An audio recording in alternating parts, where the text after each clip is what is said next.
Central Consolidated School District Administration Complex. The regular school board meeting is open and in-person participation and available to the public via live stream on the Central Consolidated School District YouTube channel. Routine matters. 1, call the meeting to order, verify quorum. President Haskey. I am here. Thank you. Mr. So. I am present. Ms. Aspis.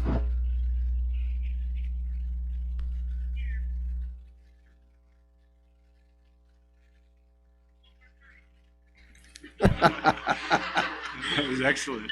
That's a good one. Okay, and as am I, so we have 4, we have a quorum. Item B, Pledge of Allegiance. Everybody rise, please.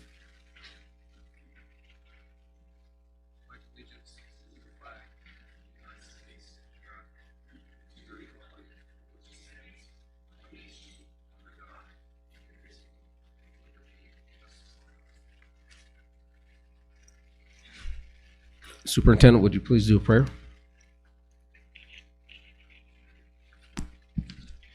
Would everyone please bow your heads? Heavenly Father, we just ask for your guidance in this meeting. We thank you for this wonderful day we've had. We thank you for the rain that we've gotten, for it will nourish us.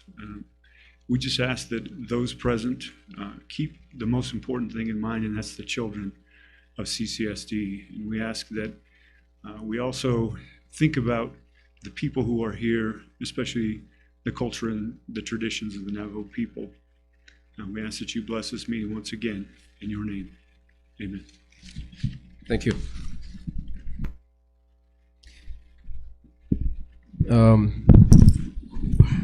Just try that again. To all those in attendance online, thank you for your participation. Item E, approval of the agenda. If everybody could take a minute or two to take a look at the agenda, please. Mr. Chair, with that said, I'd like to make a motion to approve the agenda as presented. Thank you. Motion has been made. Can I have a second, please?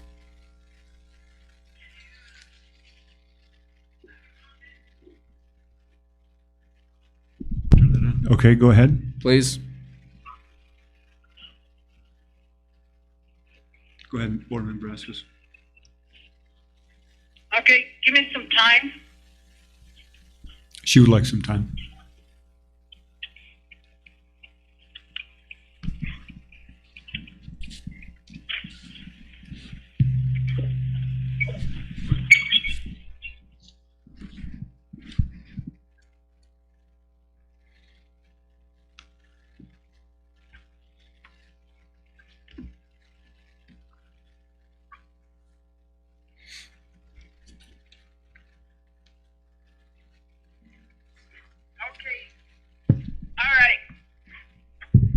So do I have a second?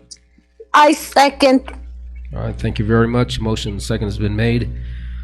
All in favor, Ms. Haskey? Yes. Mr. So? Yes. Ms. Aspis? Yes. And myself, that's 4. Agenda's been approved. Item 2, consent agenda review, consent items and possible board actions. No presentations will be provided for these items. These are routine matters. Applicable documents have been provided in board docs and posted with the agenda for board and public view. Mr. Chair, I will make a motion to approve all the items listed under the consent agenda. Do I have a second?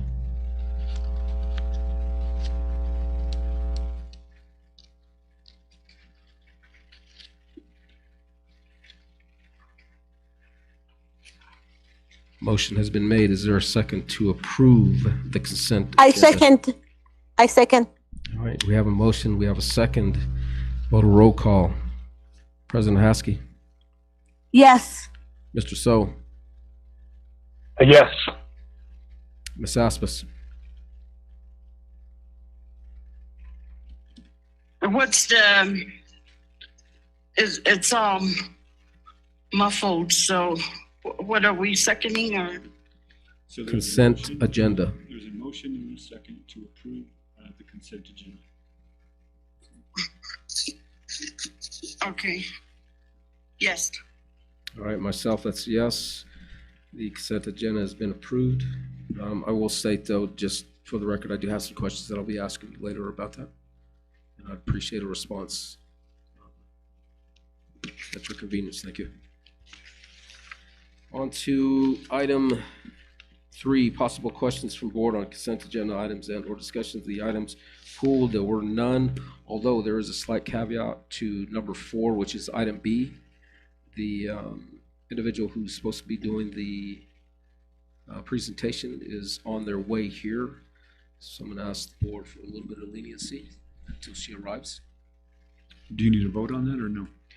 No, again, it's just a slight adjustment. It's still going to be on the agenda. It's not taken off and removed. It's just an adjustment to the agenda in the order. Okay. You don't need a motion for that to, we can move 4 till after 5 and 6, and I imagine there. I think we can do that. Madam President?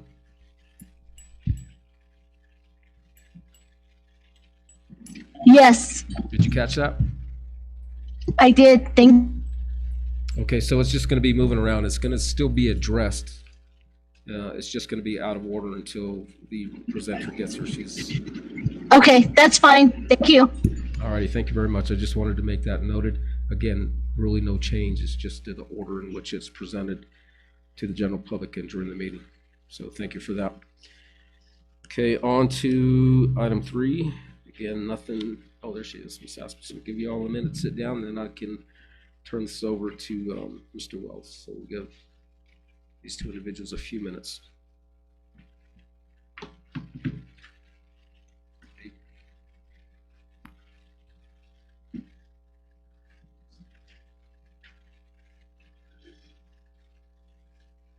Oh, yeah.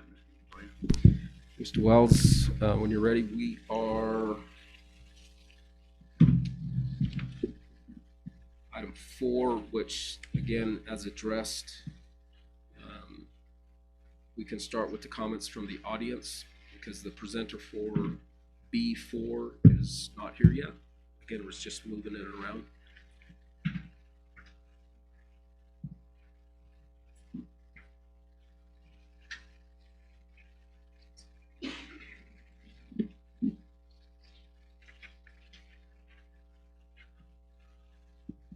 I got here only minutes before you did. Which number are we on now? No, I didn't vote.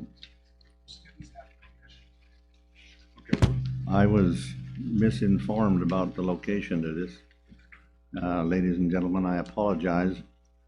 I was told last Thursday that this meeting would be held in Kirtland, so that's where I showed up.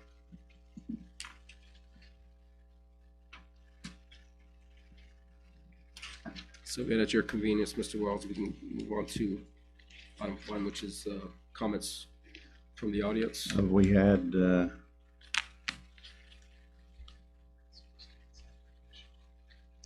student and staff recognition. Was that first? Or did I miss that?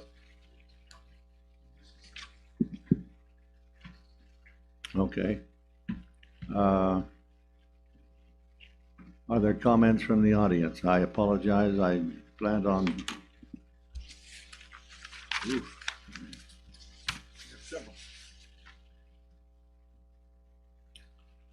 Miss Pandora Mike. Yes, Dr. Pandora Mike.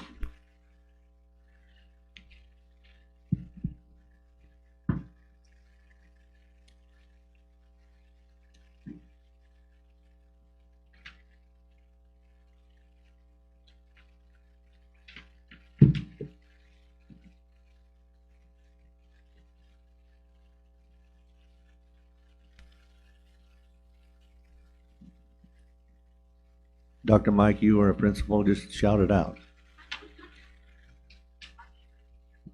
Thank you.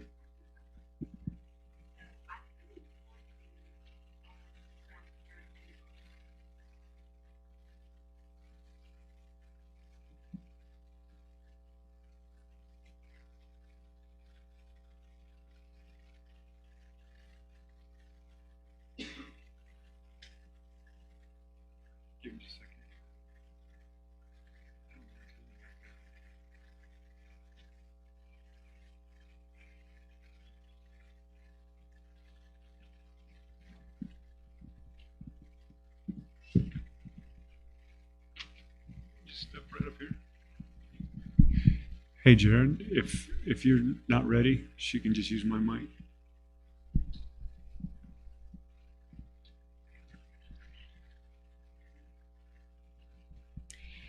Thank you, Superintendent Carlson. Good evening, board members, Superintendent Carlson, and district and audience. My name is Dr. Pandora Mike, and I'm coming to you as a grandmother, as a concerned community member of Shiprock community.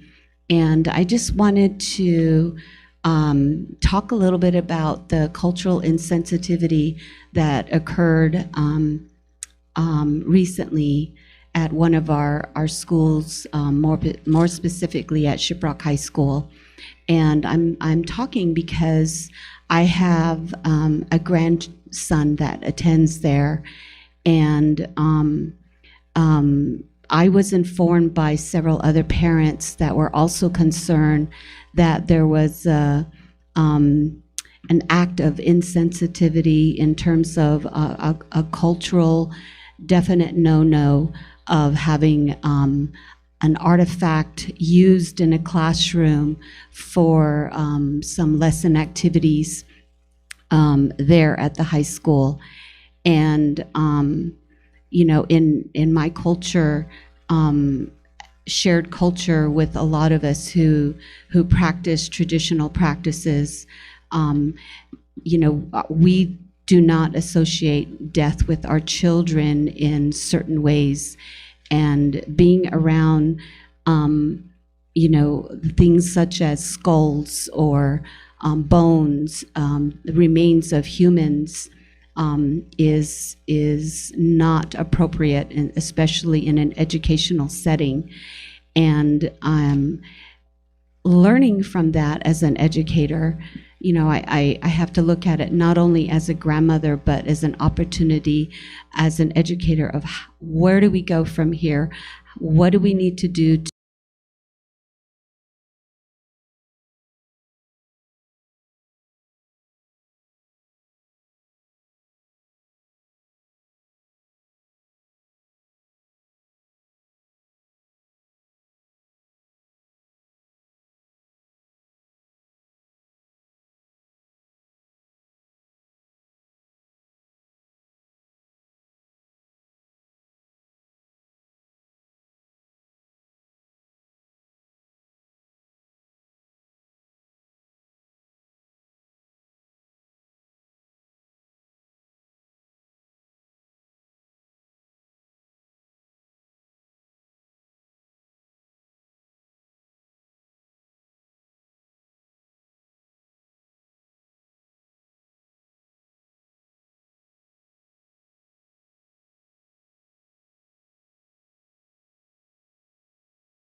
from what I understand, we're in process.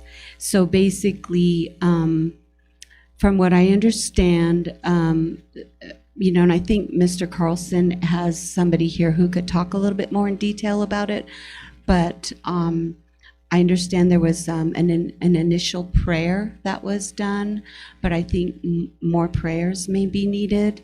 my concern right now, in my practice, I invest a lot in my family to have protection prayers, to have blessings for their education. Protection prayers mean, it's priceless. And when something like this impacts, it really causes me to have to, put more financial investment into more prayers to be done. And I can't imagine, I look at some of our children, especially the ones that have siblings that go there, and it's like a core, and there's a circle of other siblings at other schools that were impacted.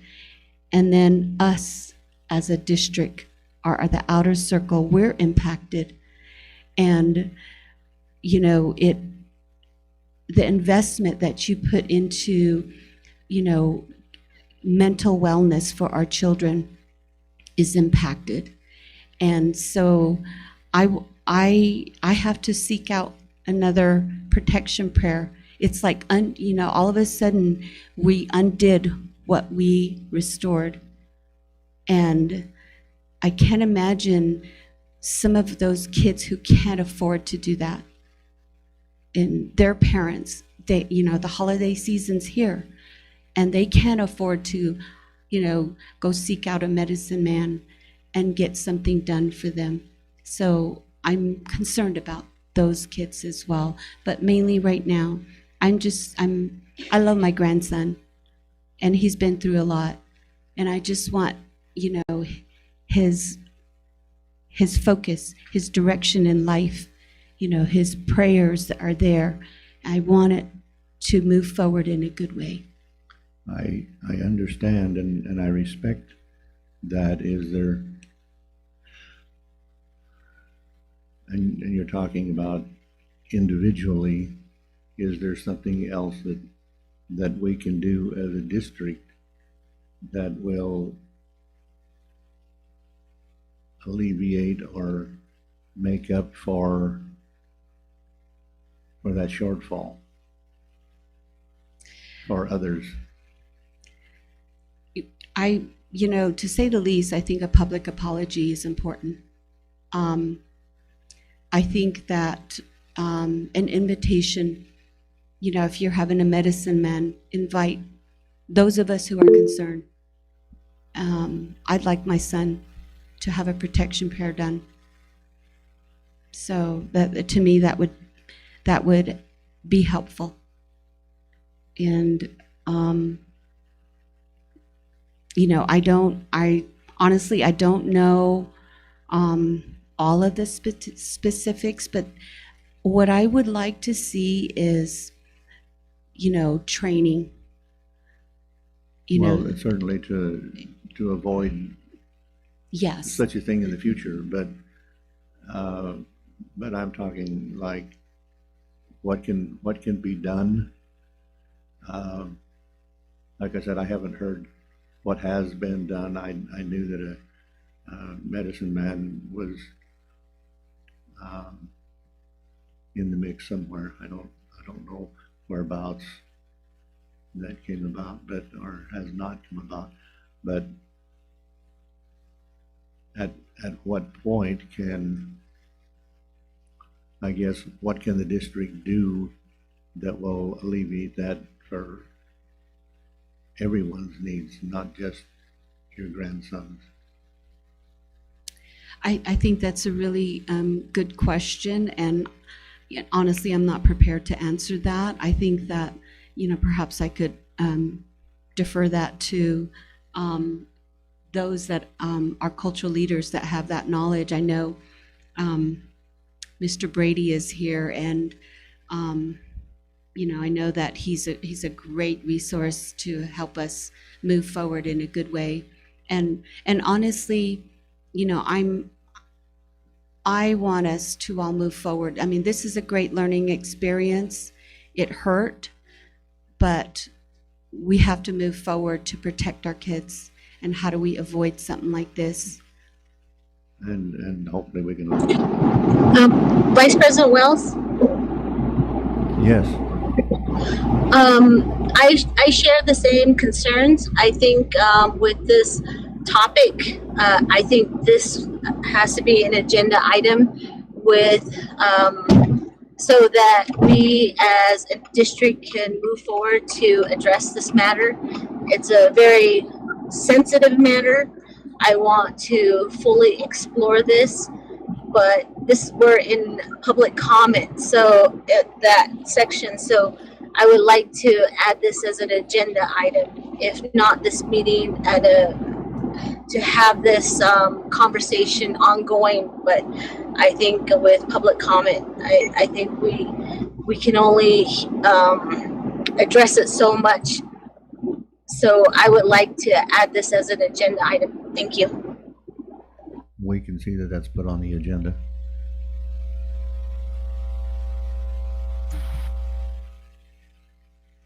Hello? Yes? I'm sorry. This is Miss Lewis. I raised my hand, but nobody said anything. Can I say something? Let's go through the other comments that we have here. Yes?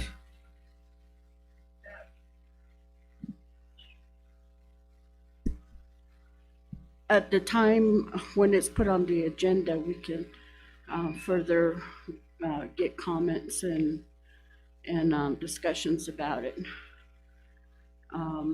But right now, it's not on the agenda, and it's just a public comment. And but I think it's serious enough to where you know, from this time to when it's finally addressed or on the agenda, I think the principals really need to know what their building is doing. And that's all I'm going to say. We'll continue with the public comments that are written down here. I have a Mr. Darnell Yazzie. Danelle, I'm sorry. Mr. Danelle Yazzie. I apologize. Is it working? Whoa, yes. All right, and I know my voice is loud. I'm glad that you're making it in. I'm Danelle Yazzie. Thank you for allowing me to speak during public comments.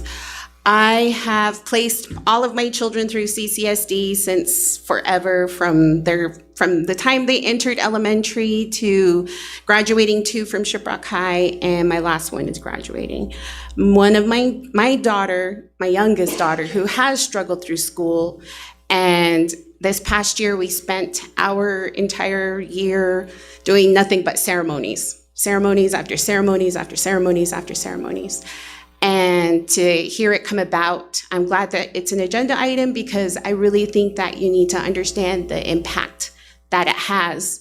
So I'm at a loss. I'm at a very big loss. I'm shocked. I'm upset. I'm angry, because all of the time, the effort, and the money that we spent on taking care of our mental health and our mental well-being and our balance as a family.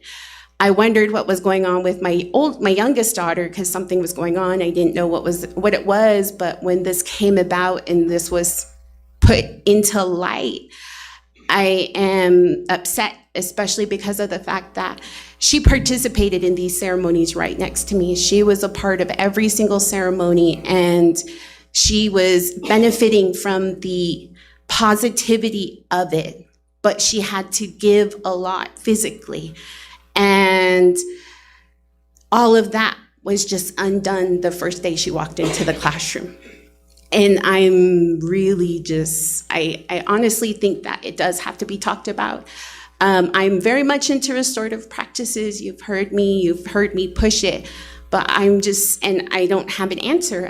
Is this enough? I don't think it is. I really don't. I don't agree that what's been done is enough, but I also don't know when will it become enough? And that's, my question. I really wanted to make an impact. I really think that our Equity Council and ICO needs to come in and be a part of the conversation. But to have my daughter's just protection and well-being and everything put into jeopardy because of, oh, I'm sorry, I didn't think it was a big deal. It's that type of statement that's like, oh my goodness, you don't know what has been done. You don't know what you did as an individual. And that's all I can honestly say about it without shaking my finger, yelling at somebody, pointing at somebody, going to the school and yelling at somebody. I'm really trying to maintain the civility of it, because I do care about my students. I do care about all the students of Shiprock and through all of district. So I don't want to jeopardize other children's safety and well-being based off of the words I say. So I really am excited, and I want to contribute to the action agenda that you just allowed us to have, because it is going to be a good step in the right direction, especially to help support Yazi Martinez and what our district has done with Yazi Martinez, because we've made such great moves in that direction, and to have all of that be undone with one action, that's why it's important. Go ahead. As you're talking, and you bring up some very good points, and I know of the seriousness, and the seriousness enough to, as board members up here, we talk about local control, we talk about Yazi Martinez, and so I posed this question to our board attorney that, it's almost crazy in a sense that from the board down, they can act, they can, and I believe our Superintendent Carlson has asked for prayer and medicine man, but from the upper levels, that we have to wait on the agenda or the process to address something as serious as this, that deals with our cultural and our traditions. And, I don't know how else to explain it, but I feel like, why are we tied to regulations or Robert's Rule of Order? This should have been addressed as soon as possible, because, just as I said, nothing prevents from something to reoccur, and to the time when we do address it, or it is put on the agenda. And so, yes, and I think one thing too is I went through cultural sensitivity training when I came through as an employee of the district. I was under the assumption that was still continuing and that was happening. So I honestly don't know what occurred and why it was thought that it would be okay. And to know that the individual is of the area further just blows my mind that that the thought and the idea to respect what others have in place. I'm trying to find the best way to word this, because like I said, it's monumental and it's so impactful that I am just worried. I kept my daughter home from school today and Friday. And once the thing's done, then I'll send her back on Monday, and Monday's count day. So I'm just really, my thoughts, it's just, my thoughts on it, when I first read it, is that, we all know what runs around at night, and they deal with those things. you know, from the stories that you hear. Yeah. And so, And we allowed our children to breathe the air. We allowed our children to just be exposed to this. so, you know, and that's all I'm, you know, Yeah. to say to the board is that why are we tied to, Robert's Rule of Order, you know, as far as, you know, the agenda and things like that, when something culturally and significant like as this, you know, should be addressed as soon as we can. Yeah. And I agree. And I hope that we find an answer. I really do. Thank you. Thank you. I'd like to make a comment, if I may.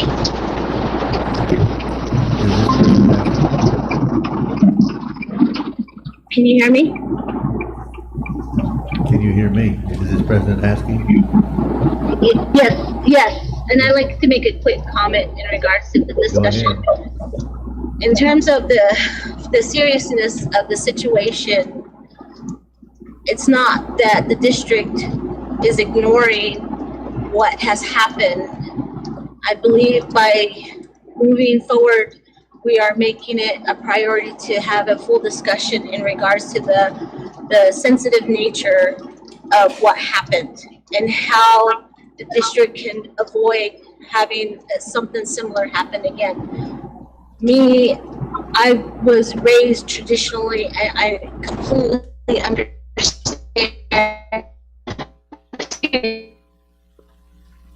President, you're breaking up seriously.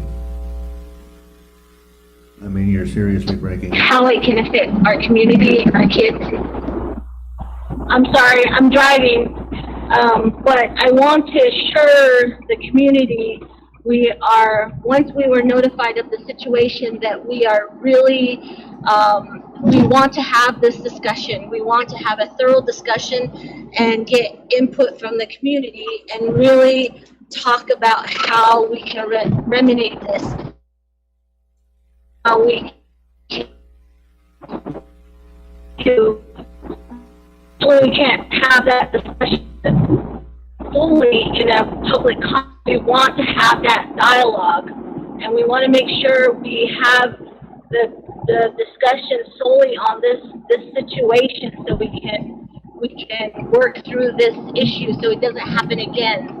And I want to say I apologize as a board member of having something like this happen while under our watch. And I want to make sure that we put policy in place so this does not happen again.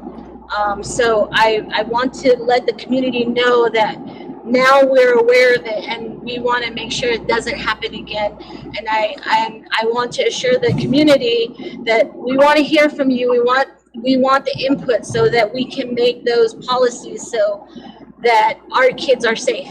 Thank you. Board President, Board Vice President, would you like me to clarify or answer Ms. Aspas's questions? Yes, please. So I absolutely agree with the seriousness of the situation, and I'm very thankful that it was brought forward in public comment. The reason we need to put it on an agenda as a presentation is state law. It's the Open Meetings Act, and we don't want to be in violation of that. But beyond that, from a substantive issue or matter, putting it on the agenda gives us time to get the community involved and various folks within our CCSD leadership with a presentation and both sides so we can actually hammer out a solution. It will also give me time to draft up some draft policy language. So that's really the reason we need to put it on the next agenda is because of state law. But I absolutely echo and agree with the seriousness of the situation.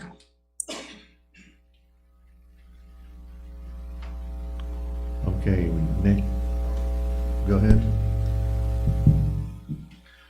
So in regards to that last comment that was made by the board attorney, I absolutely agree. I'll throw in a however though. The seriousness of the situation that has been brought to our attention and what has occurred. I harken back to a time when we had the COVID outbreak, and I made an exception for one of the heads of IHS to come down and give a long dissertation of what was occurring at that time. So I made an exception. And as they say sometimes, I would much rather ask for forgiveness than to beg for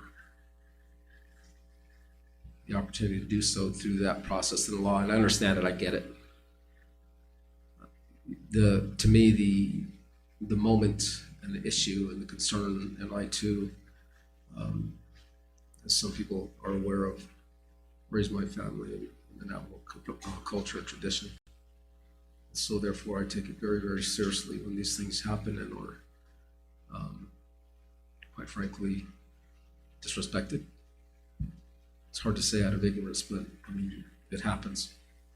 And so therefore, as much as I agree with what the board attorney said, I think that what's turning into a conversation is very important for people to express their feelings. So, and again, that's why you've heard a little bit of back and forth from the board and the general public. But yes, again, I said, like I said before, I do agree that the fact that it should be put on so we can have a much deeper conversation as to who, what, where, when, how, and why, and how we can best try to avoid this from ever happening again. So with that, I'll turn it back to the chair. Okay, next on the agenda,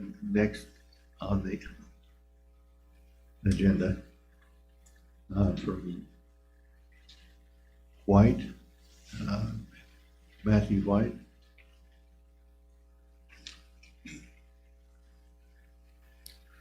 Good evening, school board members, Superintendent Carlson.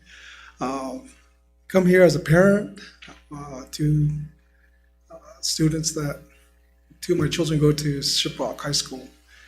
And we got the call last night about 9 p.m. and it was a shock, finding out facts later on throughout the day, getting calls.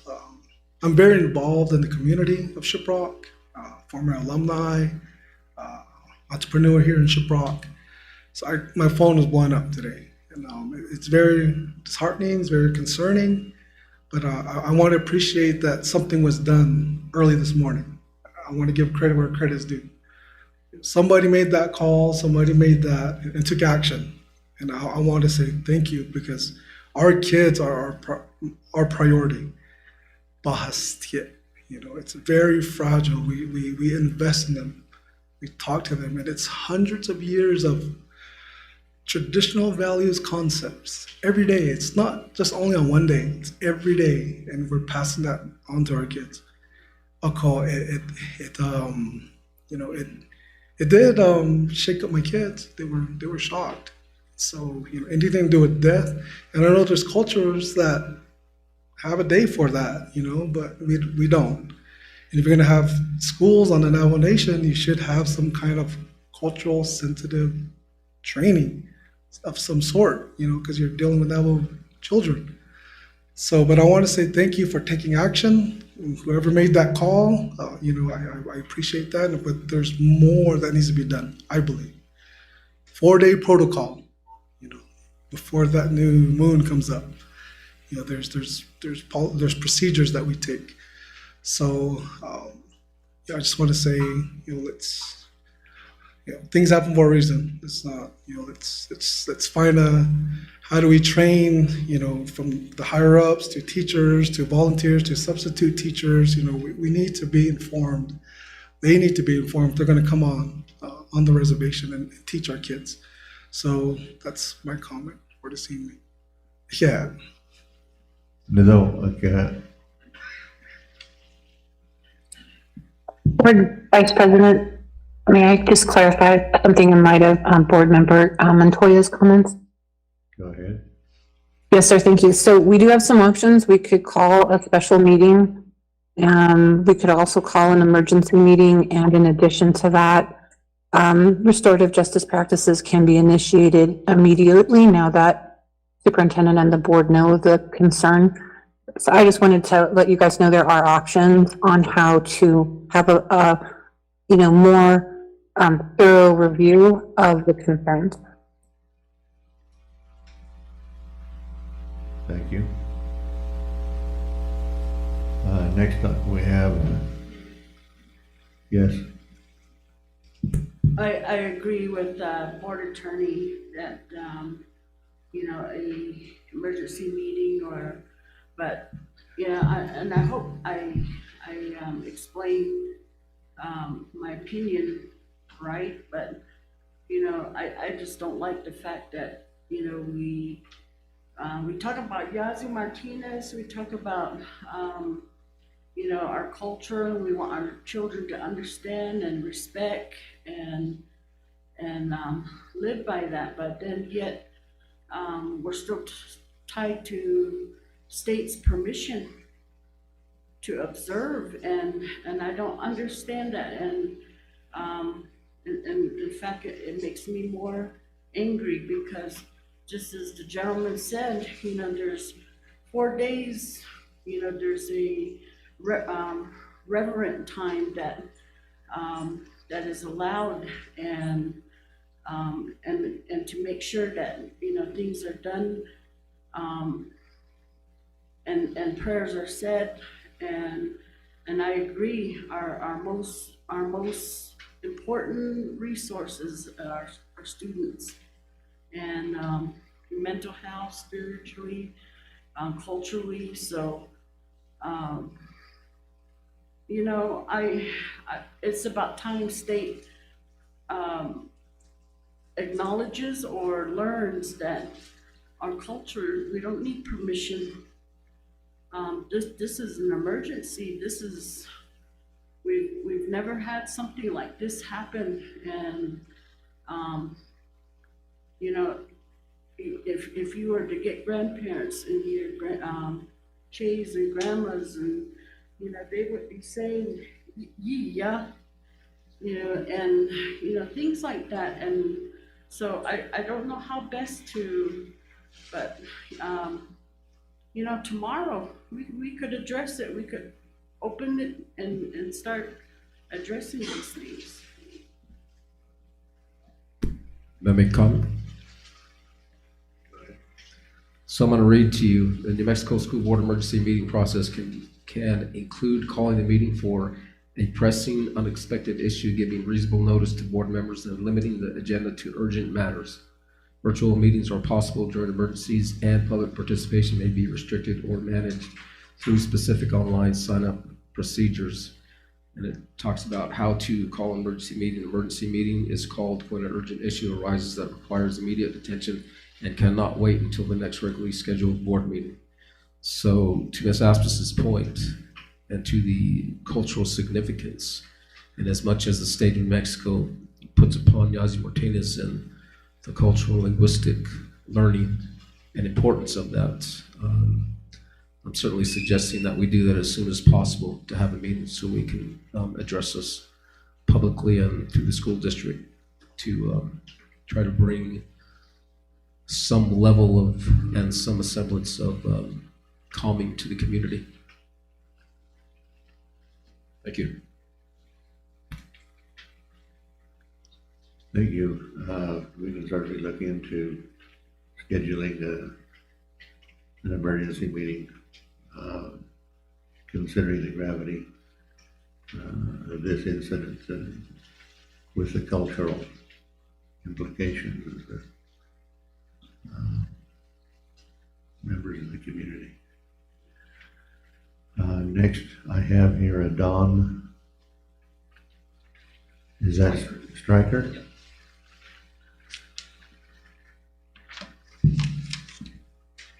Yate, Shay, Dr. Don Stryker, Yinshe, Shamasana, Sicily clan, Chanelli, Dutch, German, Shasani, Ashinhedokia, Ani, Yoshchin. Thank you, Mr. Superintendent, members of the board, community members for being here tonight. It's a rough week. I wanted to kind of piggyback on some of the comments that several of you made. Mr. Carlson, you mentioned keeping children in mind when making decisions. Totally agree. Ms. Aspis, you mentioned just a moment ago about mental health. Before I go on, though, I want to make sure you realize I'm an employee here at the district. However, I'm speaking tonight as a community member, a dad, and a granddad. So before I go on, I want to thank you for asking questions, because many of you do ask questions, and that helps the rest of the community learn, because every time you ask a question, there are several people in the audience that probably have the same or a similar question, so keep asking questions. I heard the word equity also tonight, and I love my job, folks. I started in the Peace Corps in 1988, and when I signed up, the saying was, join the Peace Corps, it's the toughest job you'll ever love. And that was true. And they dropped me out in the middle of the jungle, and I was there for about 3 years in Guatemala. But right after that, it comes to career prep for me, because I love my job.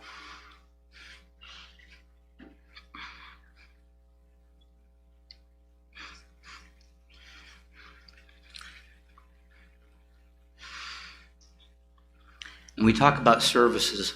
I think about mental health, like Ms. Aspis mentioned. And I've seen before where the statistics for 18-year-olds is about 40% have at least one diagnosable mental health condition. Well, where I spend my days, it's a lot more than that. And just to give you a statistic, from the class of 2025 at Career Prep, 3 students are in federal custody right now. 1 is for murder. 1 is for multiple felonies, violent felonies. And the 3rd also was for violent felonies. And we had 1 student who passed away on Saturday, and as a victim of domestic violence. And so I put down on my subject to talk about is just the need for services or for services. So I think that's something, and it goes along with what was said earlier about all the cultural sensitivity. But I think we need to make sure that we have adequate services, mental health services. Substance abuse counseling. It needs to be readily available in schools, especially at Career Prep, because we have a very challenging clientele there. And just you can go from the numbers that I gave you. Those are facts. I'm not making that up. I wouldn't do something like that. So, but it's been very tough this week. A very special person was taking from us before her time. So thank you for your time.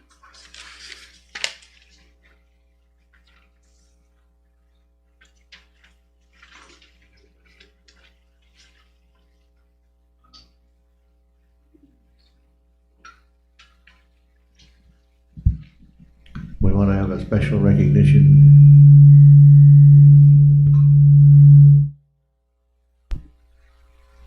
Is Demesia here or no? No.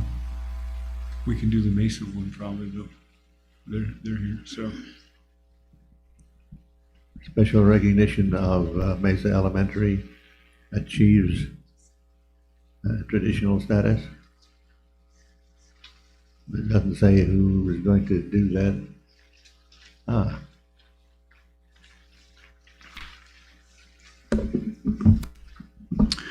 Good evening, board members, Mr. Carlson. So I have the special privilege of doing this next item. So a couple years ago, for many years actually, we've really struggled to get Mesa Elementary School out of CSI status. Public Education Department invested quite a bit of dollars, at least $100,000 to $150,000 for the last 3 years. But with all the hard work, Ms. Gina Jones, Principal Jones here, came in 1.5 years ago and worked really hard, put systems in place, communicated her plan to her staff, and they've achieved traditional status. So I want to go ahead and recognize Ms. Jones here. Before you do, for somebody that may not know what CSI You're using acronyms that everybody in the world doesn't Right. recognize. Alphabet soup, right. CSI is Comprehensive School Improvement Status, which is essentially a D or an F. So traditional status means it's about a B. So, but with that being said, do you want to say a couple words, Ms. Jones, Principal Jones, to be recognized? So yeah, give her a round of applause. And her staff. Okay. It's really humbling because it's not about the recognition on myself. It's about the team and how we chose to make different changes in our systems and processes and our growth mindset, and just came to an understanding that what we've been doing hasn't been working. So by just breaking things down to what we could do, and we want to make sure that what we have done is sustainable so that we don't go back. And so I'm very confident that we'll be able to continue doing what we're doing. We have great staff in place. Remember, when I started, we had 7 long-term subs in the building. And so we have rectified that. And with quality educators means quality instruction, so that our kids are getting the same or better quality than anybody in the state.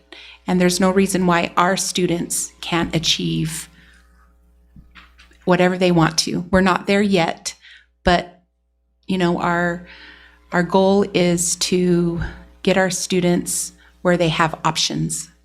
And we're hoping that that's what we're doing at Mesa. And I do want to recognize I have a few staff members here, and it's been support. One question that I asked Mr. Deswood when I was interviewing was, what kind of support would I be getting as a principal? And I just want to say that, from Mr. Deswood and the CNI team, yourselves, Mr. Carlson, the support has been excellent. And I don't know if I would say I would do it all over again, but it's been a good process and it was definitely needed. So thank you very much. Thanks.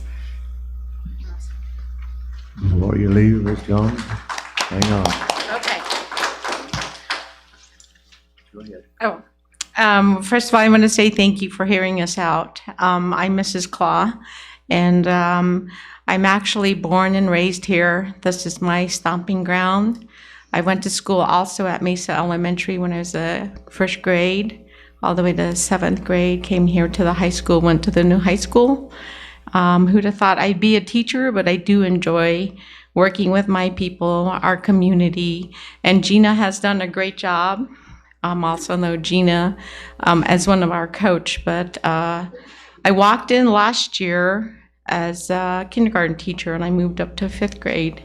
But after we got word, I just felt that load just lifted off, becoming a traditional school. But I have to applaud Gina and the staff doing a wonderful job. And it was challenging, and it was worth the challenge because we have kids or students that are working at their best, and it's good to see them give that extra push for us to keep coming to school every day. So I'm just applaud again to the staff for that. And again, thank you for the support also to our Mr. Deswood. So thank you.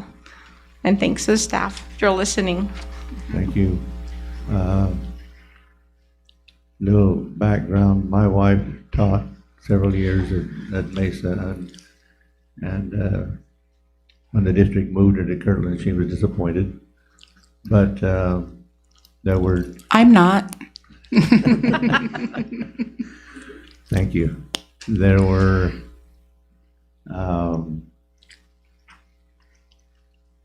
she took it on herself to create a Christmas program, with singing and all kinds of things at Mesa Elementary that she was told that couldn't happen. But determination, she made it happen. And I appreciate your recognition, Ms. Jones, for your staff and everybody there, but it, number one, takes leadership. And that has come from you. So, in all humility, take that compliment. Thank you. Thank you. Thanks. Go ahead. I know it's been difficult, especially with Mesa and to finally have it solved. It's nice. It's nice to hear, and that I'm just wondering, how is parent involvement now? Is it higher or the same?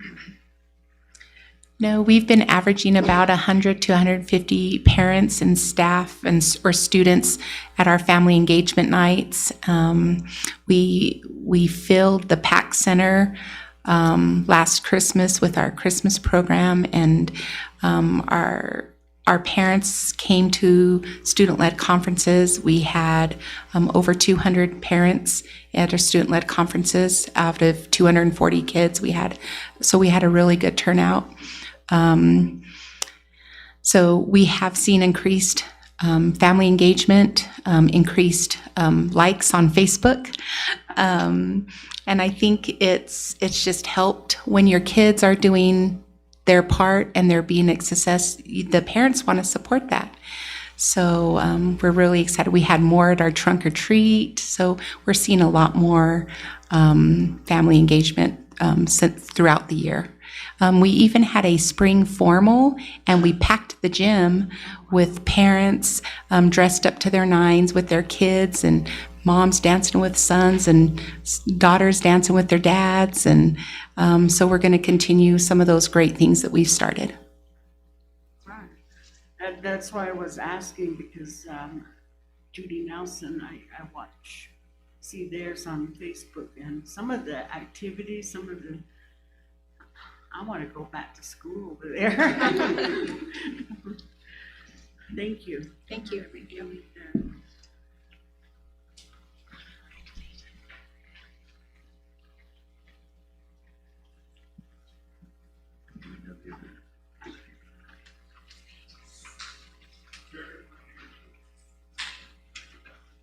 We'll move on to reports from board members.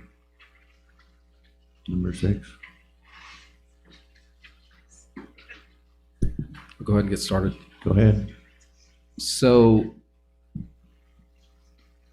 the other day, Tuesday, there was some staff members led by Assistant Superintendent Deswood that went down to Albuquerque and also went down there. We went down to see the MC3 program at West Mesa High School. And that's what I'm going to get to. Let me read it. The MC3 program is a multi-craft core curriculum designed to prepare individuals for a career in the construction trades by providing pre-apprenticeship training. It's not the actual apprenticeship training itself, although there is a program set up down there for that as well. It was developed by North American Building Trades Unions. It covers topics like safety tools, blueprint reading, and job readiness to help graduates secure a spot in a registered apprenticeship program. Not only that, but we were informed that they also do personal finance training for those kids too, which is really nice because as it was being explained to us, some of those kids, when they get into these apprenticeship programs are making $20, $30 an hour.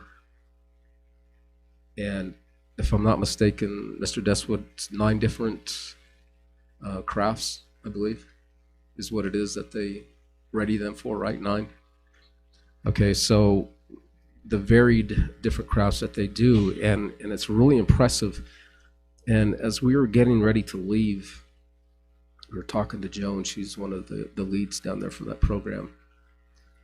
And she was thanking us for coming down. I know you guys got a long drive, 3.5 hours. And I said, I would have drove 4 hours just for 15 minutes of their time.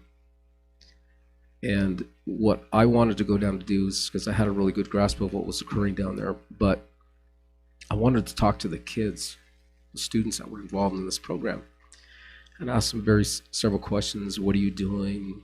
What interests you? Why are you doing it? A few are getting into construction. One is because of families doing it. Another one wants to be a engineer, structural engineer, so he's going through the process of learning construction. And the other one that really surprised me, and I hadn't heard of it, I'll see if anybody's ever heard of this one, saturation diving. Has anybody ever heard of that? Yeah, it has to do with welding. It's not just underwater welding, it's deep sea welding. And with that, part of that says it's a technique that allows commercial divers to work at great depths for extended periods by living in a pressurized habitat which saturates their tissues with inert gases, preventing decompression sickness. Those welders, those expert welders, can make over $100 an hour doing that. And there was one young man who said that to me, and I said, what did you say? He goes, saturation diving. And I didn't hear him because I didn't have my hearing aids. I said, say it again. So one of the instructors had repeated it for me. I said, what in the world is that? Then he explained it. And the instructor said, this young man is absolutely determined to do that. They can make $1,500 a day doing that welding. So what really caught my attention, and to my point of saying that I would have just drove down there just for 15 minutes to hear them, was the last question I asked them was, how many of you like it and how many of you love it? And it seemed as if it was rehearsed because they all at the same time in unison said, we love it. And you could just see the exuberance in their face and their eyes when they said that, because they've truly found something, because opportunity was presented to them to get into fields and do trades that are going to benefit them for the rest of their lives. And because of that, it is something that's been offered as an opportunity for CCSD, and with the work of Mr. Deswood and the superintendent, hopefully very soon we can start rolling out exactly what it is we're going to be doing and how we're going to be doing it. But again, because of where we are and what's coming, what this program is going to do is provide opportunity to our students that is not done anywhere else in this area. So I am very grateful for the opportunity to go down there and actually see it myself. And there's another program that I'd like to go see, which is in Taos, because at one point they had an all-female class that was going through that program too. So it's not limited to just the males, the females also. They make some of the best welders because of the steady hands in their eyes. So I just want to let people know that that was an outstanding opportunity, and hopefully very, very soon to be coming to our school district. Thank you. Any other reports from board members? Mr. Superintendent?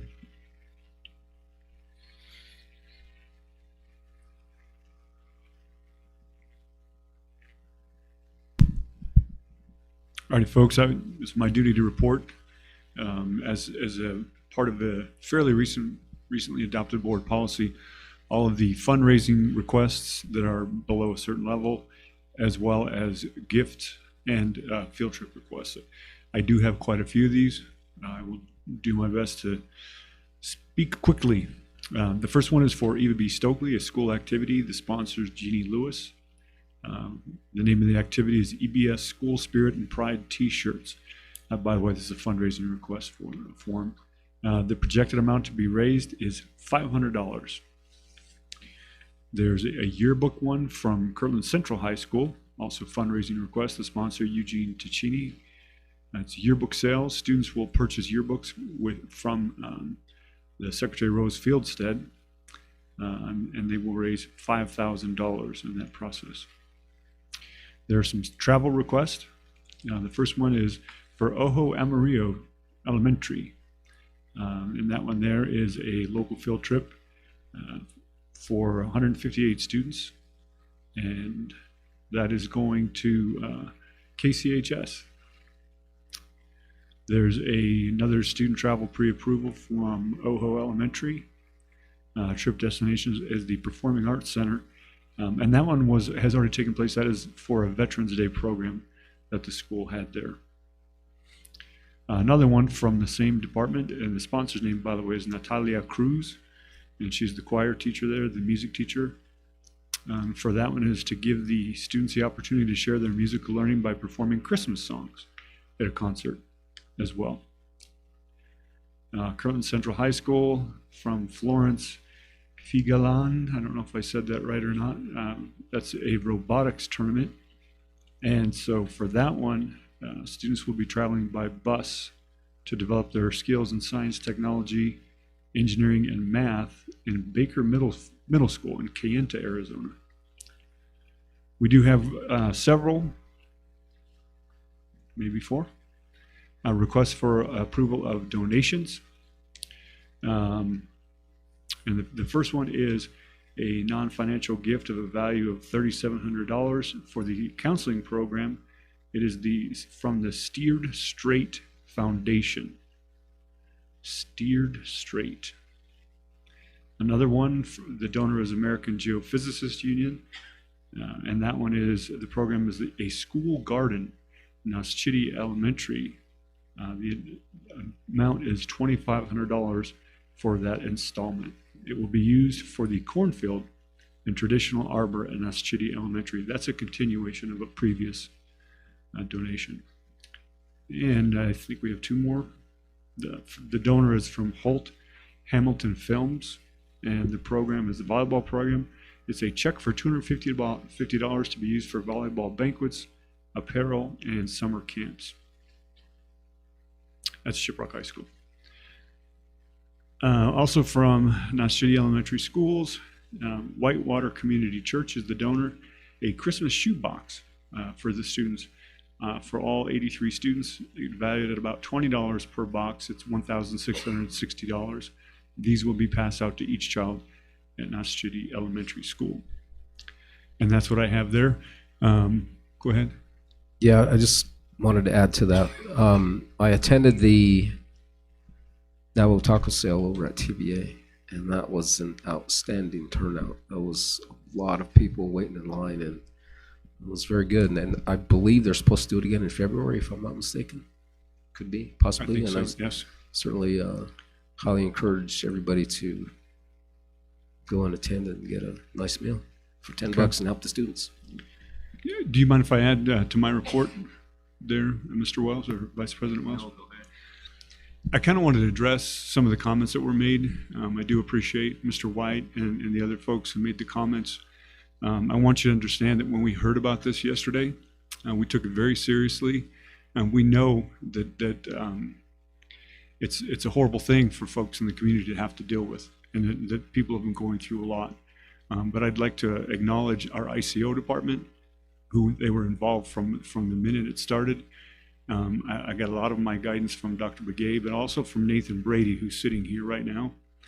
I wish we could spend a little bit of time having Mr. Brady address everybody to let them know all that we've done. But what I'm going to do is just basically let you know that, yes, we did have someone there first thing at 6 o'clock this morning, even though we found out about this last afternoon.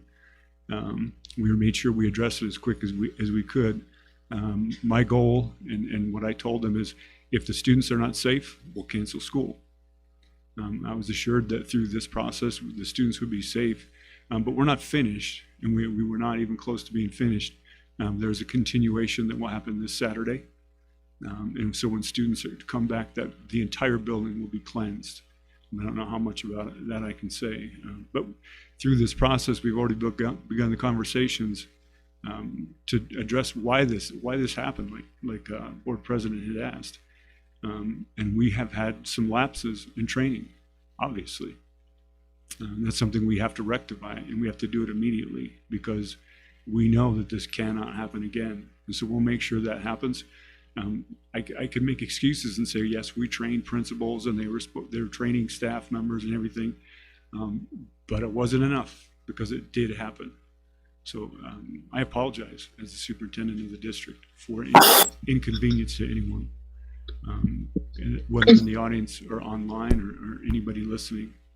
And I appreciate your patience as we work through this. And again, I'd like to just really reiterate that ICO folks, especially Mr. Brady, their expertise has been just invaluable. So thank you. Thank you, board. Board President and Go ahead. Board Vice President, just a quick clarification.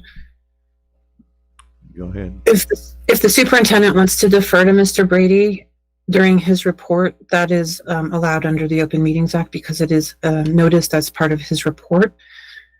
We would just need to stay away from mentioning specific names or any personnel items.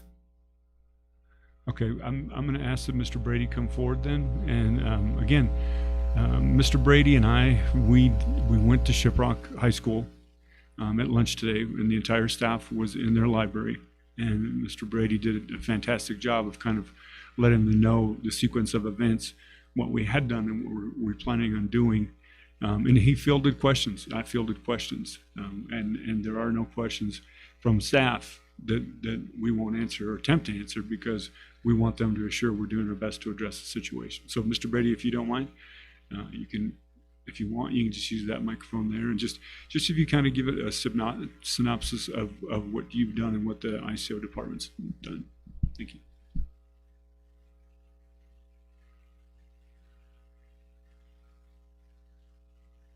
Jared. Okay, here it is. Good evening, school board members. Thank you very much for this opportunity. Superintendent, Mr. Carlson.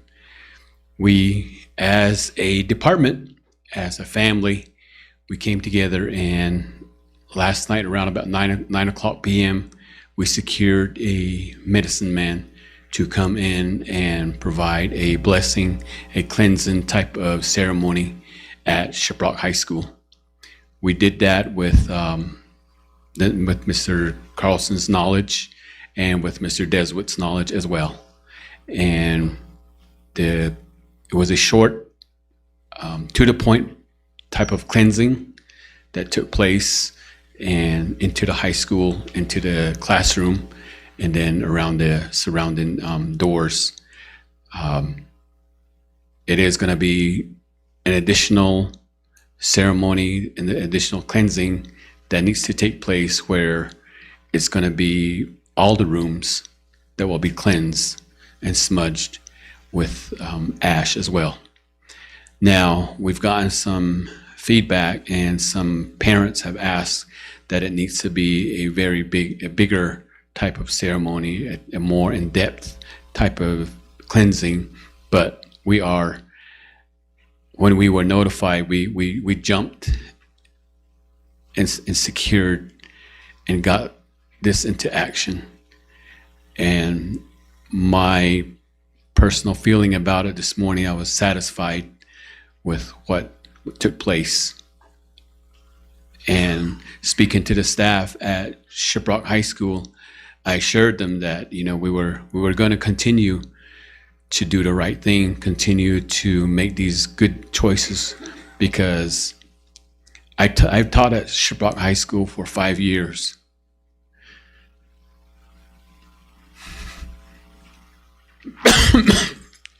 Those are my kids. Those are my kids that were affected. And through the comments tonight, there was a lot of why. But that's the mystery that we have as a Navajo people. We got to continue to work together, and we will get through this as a team. We have talked about it already in depth with Mr. Carlson, Mr. Deswood, about making a video again for our staff, a cultural sensitivity video that they can view, and that way we know that it's being put out there, and that training is for them. But this is an ongoing process. It's not going. This first one that happened this morning is not the end. It's not the cure-all either. It's a process, because what happened was a major, major no-no in our culture. But that's where we got to come together, and we got to have the understanding of the community that we are going to do what we can to assure that the school is back in safe hands, and our students go back there, their mental well-being is set, and that we can help whichever way we can as a department, as a community, and as a school. So we are taking those steps. We started last night, we ran into this morning, and it's going to continue. Like I said, it's going to continue. It's not over. We didn't finish. We have a lot to take care of, but we're headed in the right direction. We got the support from Mr. Carlson and Mr. Deswood. We got the support from the high school principal and the assistant principals. And so we're going to do right. We're going to get this corrected. We're going to get it fixed. Thank you.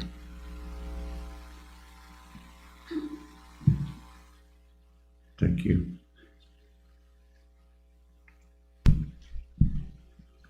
Mr. Wells, if we can backtrack on to number 4 again, we do have Devicia Young has arrived, and she's ready to get her recognition. So, Chair No can begin with that. We will recognize Achievement of JOM Scholarship recipient Demisa Young. Did I say that right? Demisha. Vice President Wells, members of the board, Superintendent Carlson.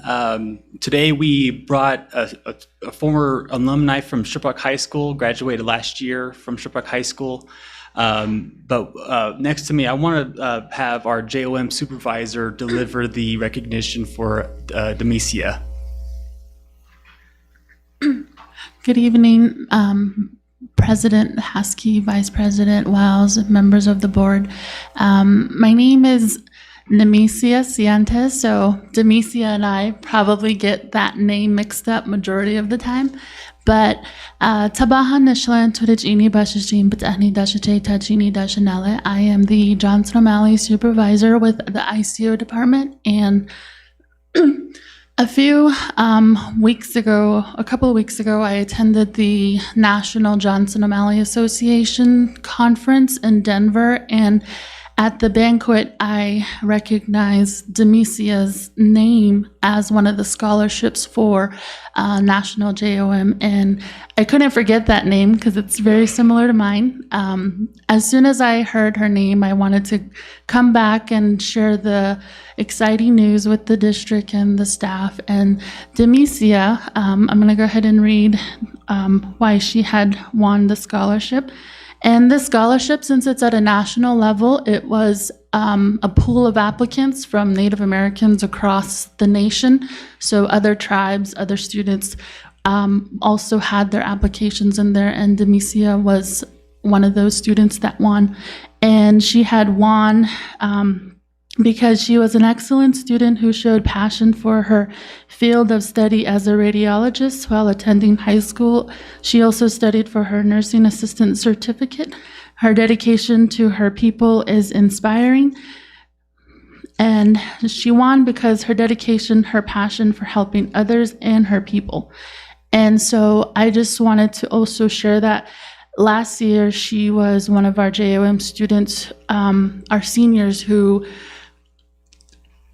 took advantage of the services that are provided for Native American students through the JOM program. And as a senior, she got her cap and gown paid for, and this beautiful outfit that she's wearing, she was able to show her cultural identity at graduation while wearing this outfit. And so without any longer, I'm going to go ahead and give it over to Demisia. Hello, yat eşke do şidine şeya Demisia Young Yunisha. Ara ne nişlenigi torichini nişle. Hanagahni Bashichin, Betatni Dasche, Nana Tachini Dashanella, Aquat Ego Jike Nishle. Hello everyone. First and foremost, I would like to thank the board for having me here. I am super grateful for that. And there's several people that I would like to thank for giving me this opportunity to get this scholarship. First and foremost, my parents for giving me the knowledge to succeed in this. Sandy Blair, I would like to thank you. She really pushed me to get this scholarship. She kept reaching out to me, and as well as Erica. And of course, my auntie, I would like to acknowledge my auntie. She stepped up when my mom passed away. And of course, everyone around me. Ayahet.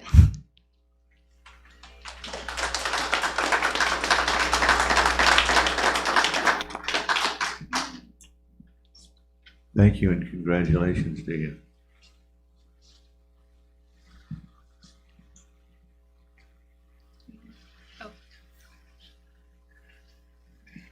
Well, board members, Vice President Wells, members of the board, Superintendent Carlson, that does conclude her recognition. I believe from my understanding too, talking with Mia, that there's another national conference coming, and that's where she'll also be recognized nationally through the JOM board for the scholarship.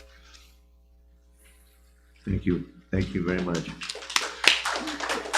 Vice President Wells, members of the board, Superintendent Carlson, is it okay if we could take a quick group photo with her to get that out there to our community? We'd be privileged to. Thank you, sir. Again, that's one of the examples of the fine students that we have in the district. Very good.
Oh, was that her?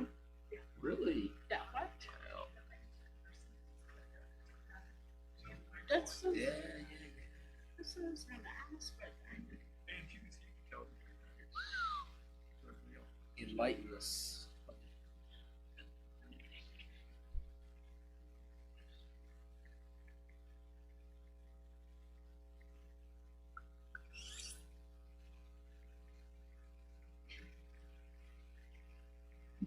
You just thought you were through.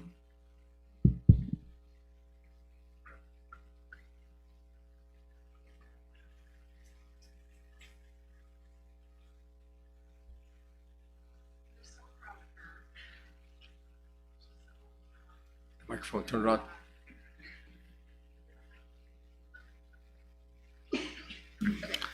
I need a lot of help with tech. Me too. She forgot to mention, because she's just such a nice person, that she also was one of the students last year that was able to go with Erica down or up to Santa Fe and passed her nursing assistant test. So we're very proud of that too.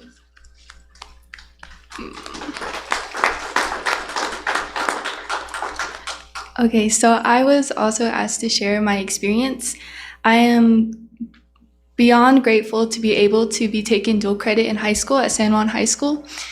And my last semester of my senior year, I took dual credit for CNA classes, and it was so beneficial to me after high school.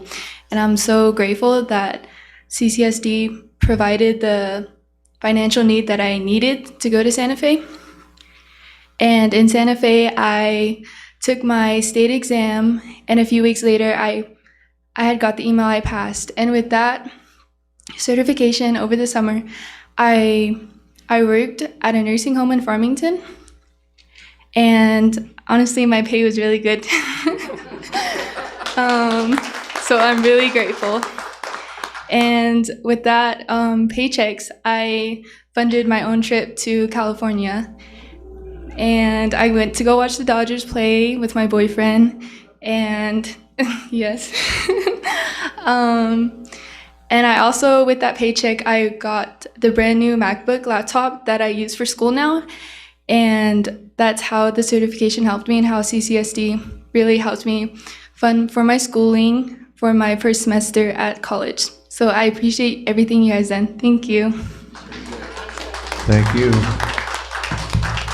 It would be, we asked before about video, to get the students that finished and tested and that are prospering to get a video so that,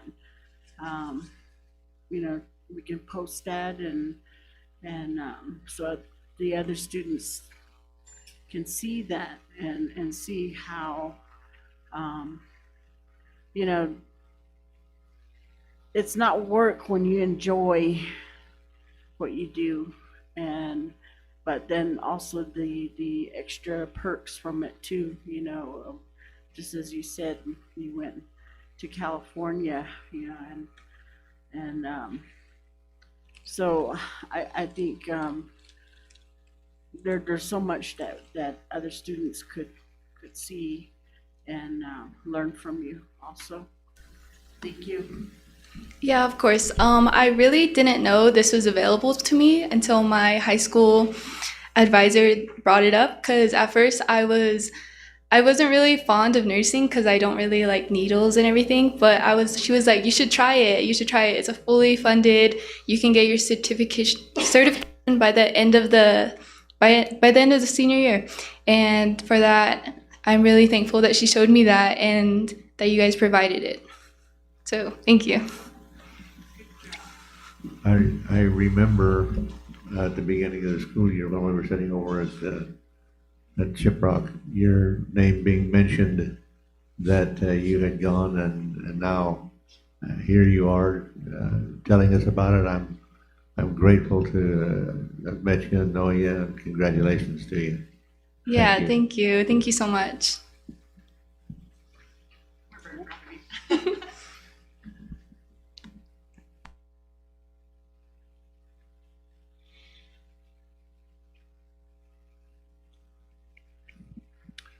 We'll move on to 7 reports. Office of Dine Youth Program presentation by Virginia Nelson, Program Manager.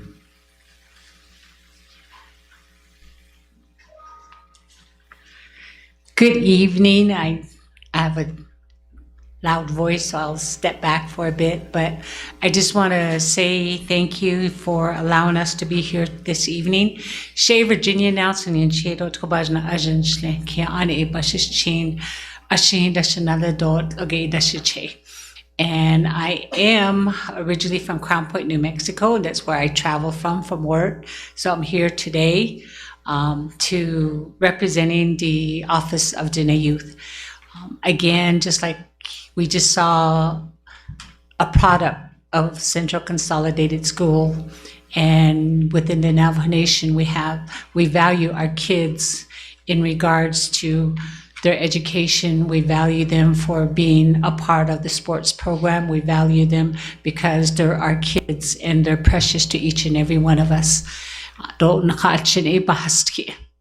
We have to be careful what we do for our kids and how we treat them. And I am a firm believer that we got to take care of our young people. And I am a grandma. I have 3 grandkids, so I know what it's like to be there and to be involved in their education as much as being involved with their sports program, because I think those are some of the things that our kids need support in. And so I'm thankful that you were able to address the incident that occurred, and anything and everything that may affect our kids should be addressed immediately. I firmly believe that. And I am a department manager for Office of Dine Youth, and my office is in Window Rock, and we also operate under the Department of Dine Education. And during about a month ago, I approached the superintendent, Mr. Carlson, asking him for some direction of how we could get involved with the community of Shiprock in regards to reaching out to the schools and to ask if what the possibilities would be to get some assistance in transporting some of our kids from the elementary school or mid-school to participate in our after-school program. And I'm just gonna kind of cover that a little bit, but I do have Melinda Nota, who runs the after-school program with our Office of Dine Youth. And one of the things is that I believe that every one of us can contribute to our kids in regards to helping them along with their education. And one of the things that I do want to cover real quickly, I know we're limited on time, is that our program does provide in 4 main areas, in which is Dine language and cultural awareness, which is very important. And those are some of the things that I was listening to in regards to what we provide for our young people on the Navajo Nation. We also address health and physical wellness because we know that our kids need that. And our kids have been through so much already, especially with the pandemic that had occurred, and how much changes has happened.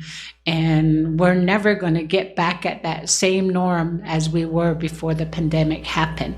And a lot of the things that we did during the time that everything was shut down, we were able to provide some services to our kids through our teams, reaching out to them, dropping off kits at their door or at their gate so they can participate in our program. So we went to that extent in helping our kids. And then we also provide academic success and job readiness for our kids, and academic meaning that we provide that through the after-school program. So when your child or the children leave the school and they're unable to finish their homework, then when they come to our program, that's where we provide the homework help to our young kids to make sure that they're passing their classes as well. And majority of our parents are very young, and a lot of them come from single homes. So we try to assist the parents with that. And we also provide job readiness training through employment programs, and we do provide high school and college programs to students that are in need of financial assistance. And we also do prevention awareness and character development within our program. During the day, as our students are still in school, majority of our staff are out doing outreach at schools, providing prevention activities, or either some of the schools that don't have any physical fitness or physical education, we are able to step in, and we've been providing Sparks program, PAC, we've been doing Project Adventure. Those are some of the things that we are doing with our schools. So this evening, I just wanted to address that, and I did have a conversation with Miss Cynthia Theodore about a week and a half ago. We were able to do a Teams meeting, but this evening, I wanted to personally introduce myself to the district, and I know you have a lot of things that you do within your central consolidated schools. I know more about Gallup-McKinley County Schools, but I'm just thankful that you're all here providing that service to our young people. So that's my portion of my presentation, but I'm going to have Ms. Nota come up and just kind of give you a glimpse of what we do with our after-school program. Thank you.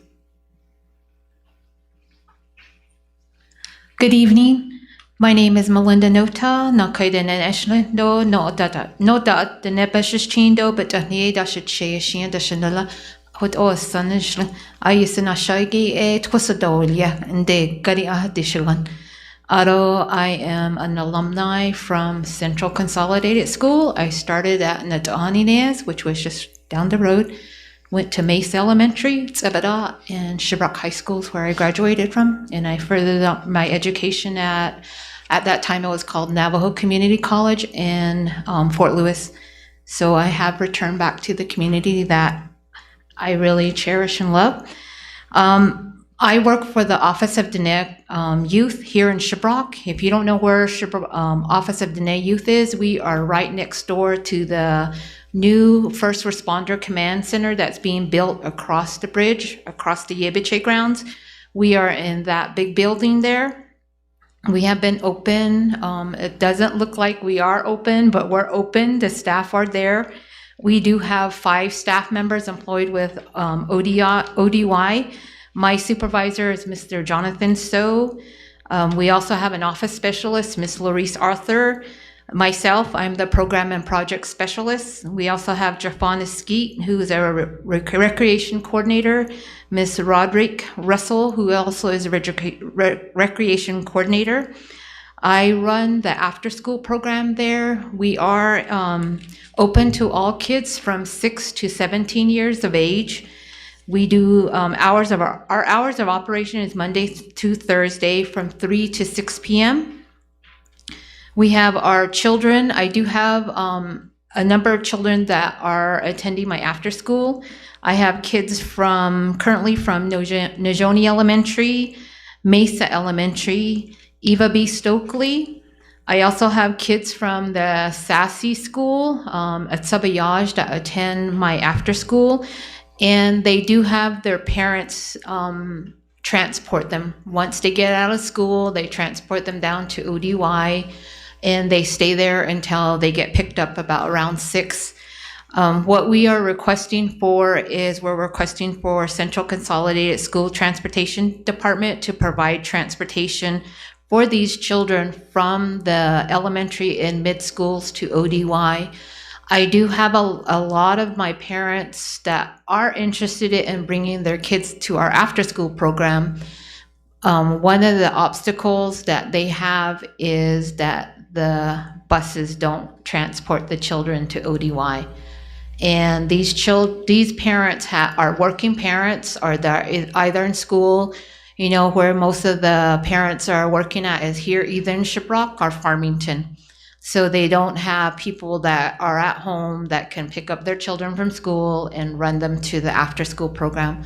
So that is where we are coming from to request if that would be able to be done for them, because we do have, like I said, we do have parents that ask, and that is the obstacle that they run into is transportation. So our after-school program offers, as Ms. Nelson said, the homework help.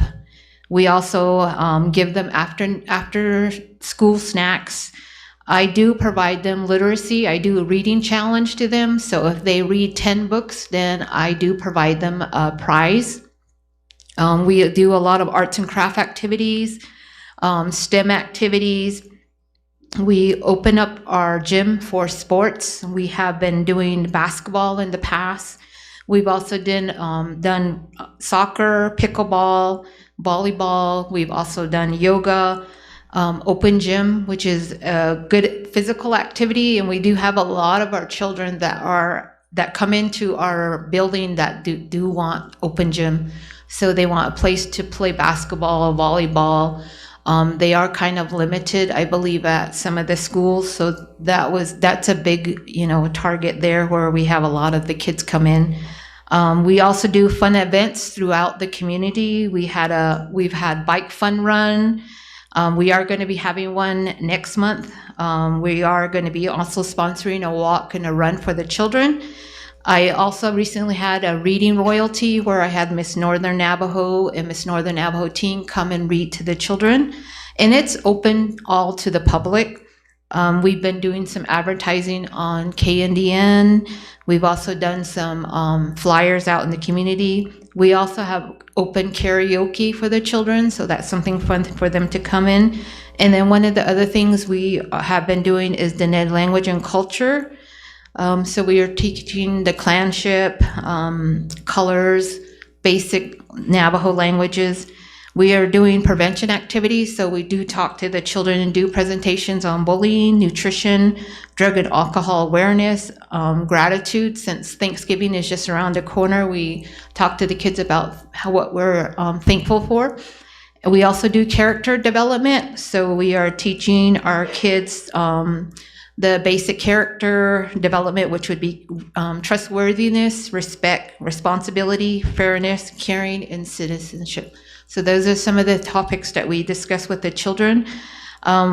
Recently, this past summer, we had a summer enrichment program where it was open to all the kids. I did have at least 35 students that were enrolled in my summer enrichment. We were open Monday through Thursday, starting at 7:30 to 4:30. So they were coming. I had kids coming from Ojo Elementary, Kirtland, and then the surrounding Shiprock school area that came from down to the summer enrichment program. And I was very thankful because I had a lot of grandparents that transported their children down to ODY for our summer enrichment.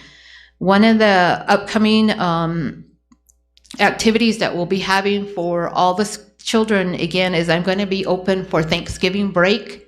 So I will be open on Mondays, Tuesdays, and half a day Wednesday for the children. So if the kids are out of school, then they can come over and have some fun activities to do.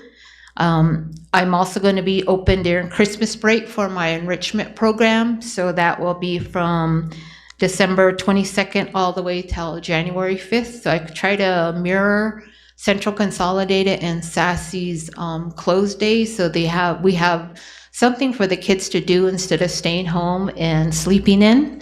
I know I had a lot of my summer enrichment kids, they really wanted to sleep, but their parents got them up and brought them over to my summer enrichment program.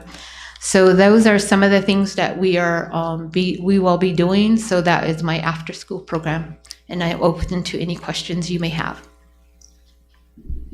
Any questions from the board? Comment? Ask for questions. No questions. Go ahead.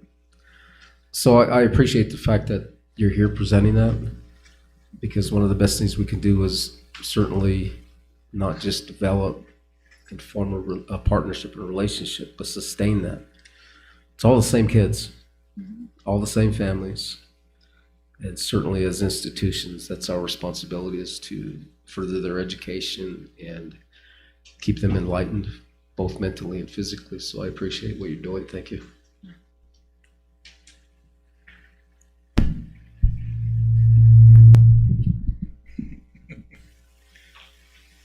If I could comment as well.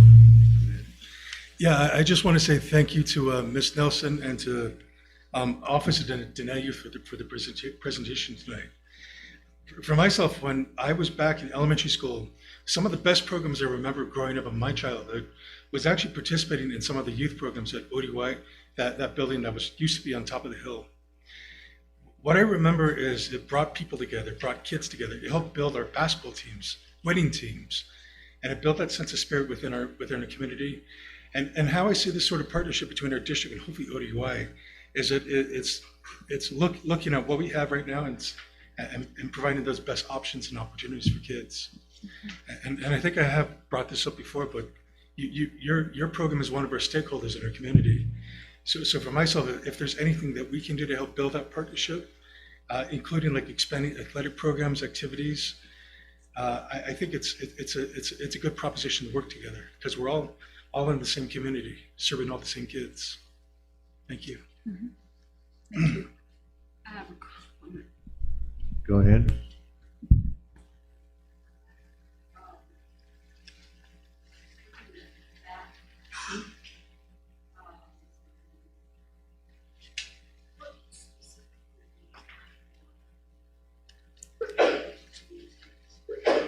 We haven't really gotten into the OHO schools, but we have been open to them and requesting if we can do outreach activities out there. As Ms. Nelson said, we can come out and do prevention presentations.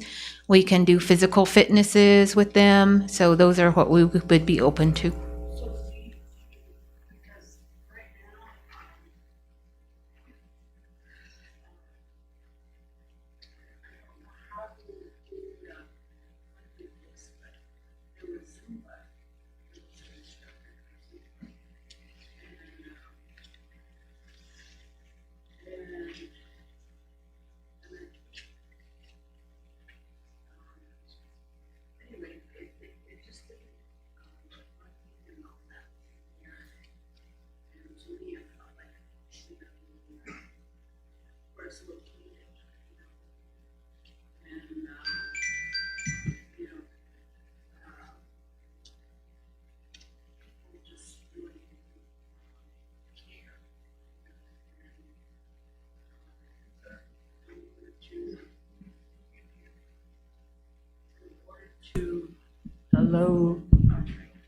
In order to, you know, to do something like that, Zumba, you would have to have somebody like janitor, you know, all that has to all work together, and the principal, you know, to let in and out and things like that. But it was just one session, and there was some students. I went over there, and there was some students, and then there was also some of the staff, the teachers, and from the looks of it, it was a good time, you know. Mm-hmm. But the lady is there; she's willing to come out, but you know, of course, she needs gas money. And so do you guys partner up with people like that to provide that? Or do you? Let me have the department manager answer that question for you. Okay. And not just only that, you know, but, you know, these, as coaches or, you know, people that want to give their time and start, you know, these activities. One thing that with the new road is kind of attracted, what do you call them, those skateboard, you know, and you see the kids just, you know, just taking advantage of that new road, you know, but then it's really not intended for that, and hopefully nobody gets hurt. But that's the only place that they can, where there's, you know, a good place to use the skateboard, and the school facilities are locked up. And so, yeah, I feel like that community is kind of left out. And then when you look at income level, I'm sure it's way down there. And so it would be great, you know, to have something like that. And I believe the last data that I saw, I can't remember which one, but those numbers were very low as far as any kind of after school for OHO. Okay, thank you for the question. Basically, what we do is we don't charge anything to the kids. We don't charge a fee for their participation. And what we basically do is I will have Mr. Jonathan So reach out to the school or to the community and find out what their needs are. And if they're willing to partner with us, we can absolutely try to work with the school and try to provide what they're requesting of us to do or what their needs are. And we do have staff that are available to assist. And majority of our activities happen with the school is during the school hours. And then back in the community of Shiprock, we do have different operating hours. We have our summer hours where we start from 8 to 8 p.m. And so we do alternative work schedules. And right now we are on the winter hours where we start from 8 to 6 p.m. And then during the spring, we go back to 7 o'clock. So just depending on the activities that we were able to provide. And right now, to be honest with you, if you all know, the Navajo Nation still has not been approved operating monies. So right now we have no operating money until, I guess, the president, the council delegates, till they get back on the same, I don't know what they need to do and their agreement, then hopefully we'll receive our funding. So we're going into November right now. So a lot of our activities are basically just happening on site. But we do, just like I said, I will reach out to Mr. So and let him know that he can make contact with the school and find out what we can do out there.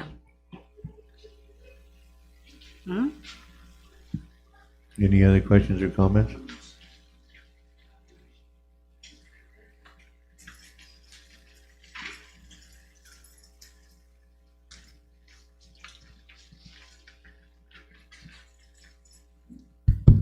Actually, I'm going to let Miss Ann Cliff Clark talk, because Ann is in charge of our after-school OST program. So we actually can, it'll kind of fit in. We don't want to duke it out. Yeah, but I'll let Ann talk. We would love to partner with you. We have after-school programming too. So if we could team, that would be awesome. And I was going to come up here and hand you my card. I didn't know I was coming over to the microphone, but that would be awesome if we could team together. Yeah, and then if I may, in respects to that out-of-school time and that high-dosage tutoring, there's money to pay tutors to come in from the outside within the school system to be able to do that. So Yeah. that's certainly an opportunity for some of your people to be able to assist with. They could our apply to be students. tutors. Absolutely. Yeah. And then the people that aren't getting paid for you could work for our district in after-school time and get paid. Ann wrote a big grant, so. And we got the second biggest amount next to Albuquerque, so we have money. Yeah. Vice President Wells, may I make a comment really quick? If you just speak in front of the mic, it'll pick you up. Okay, I just wanted to say that any opportunity like this is great for our students. And it's great that we are making the connections so that our students can benefit from this. Thank you. Thank you.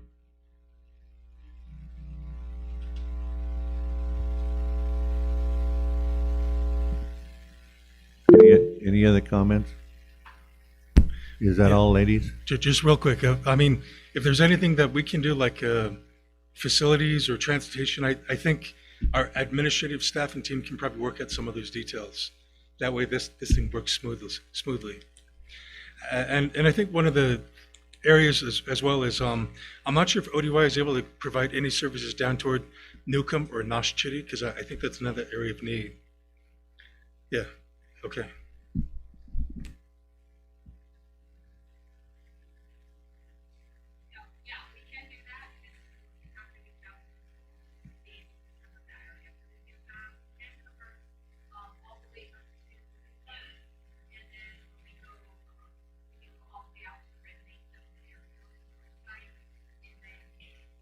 A big voice too.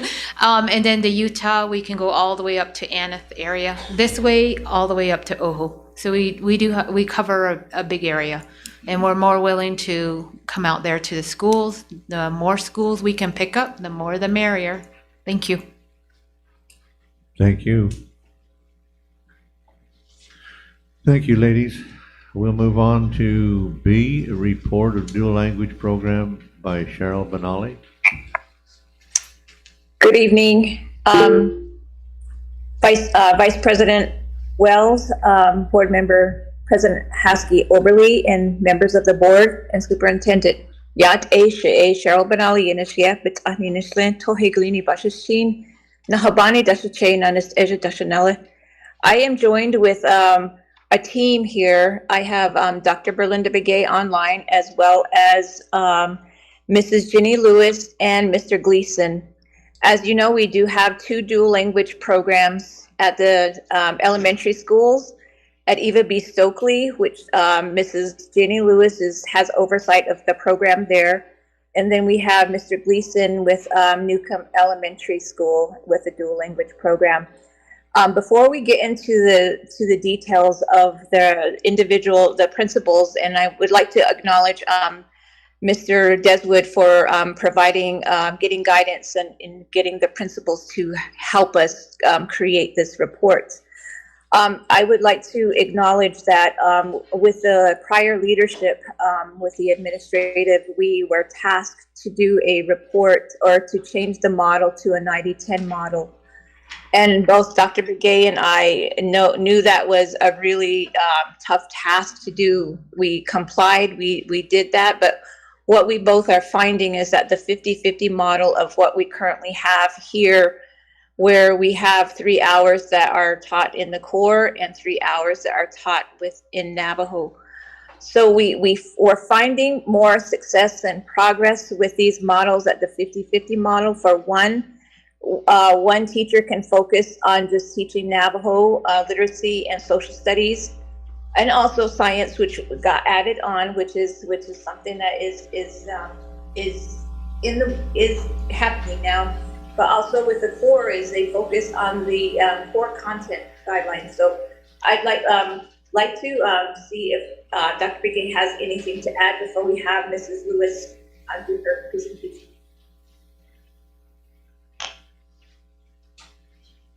Dr. Begay?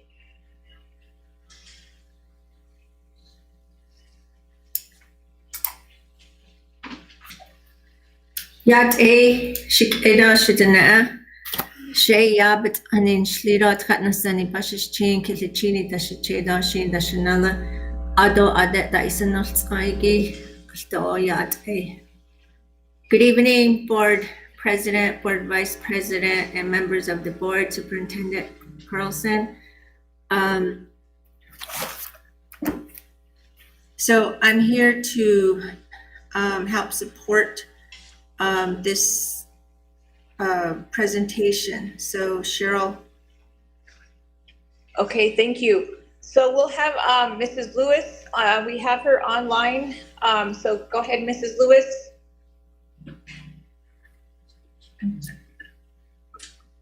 Yat A.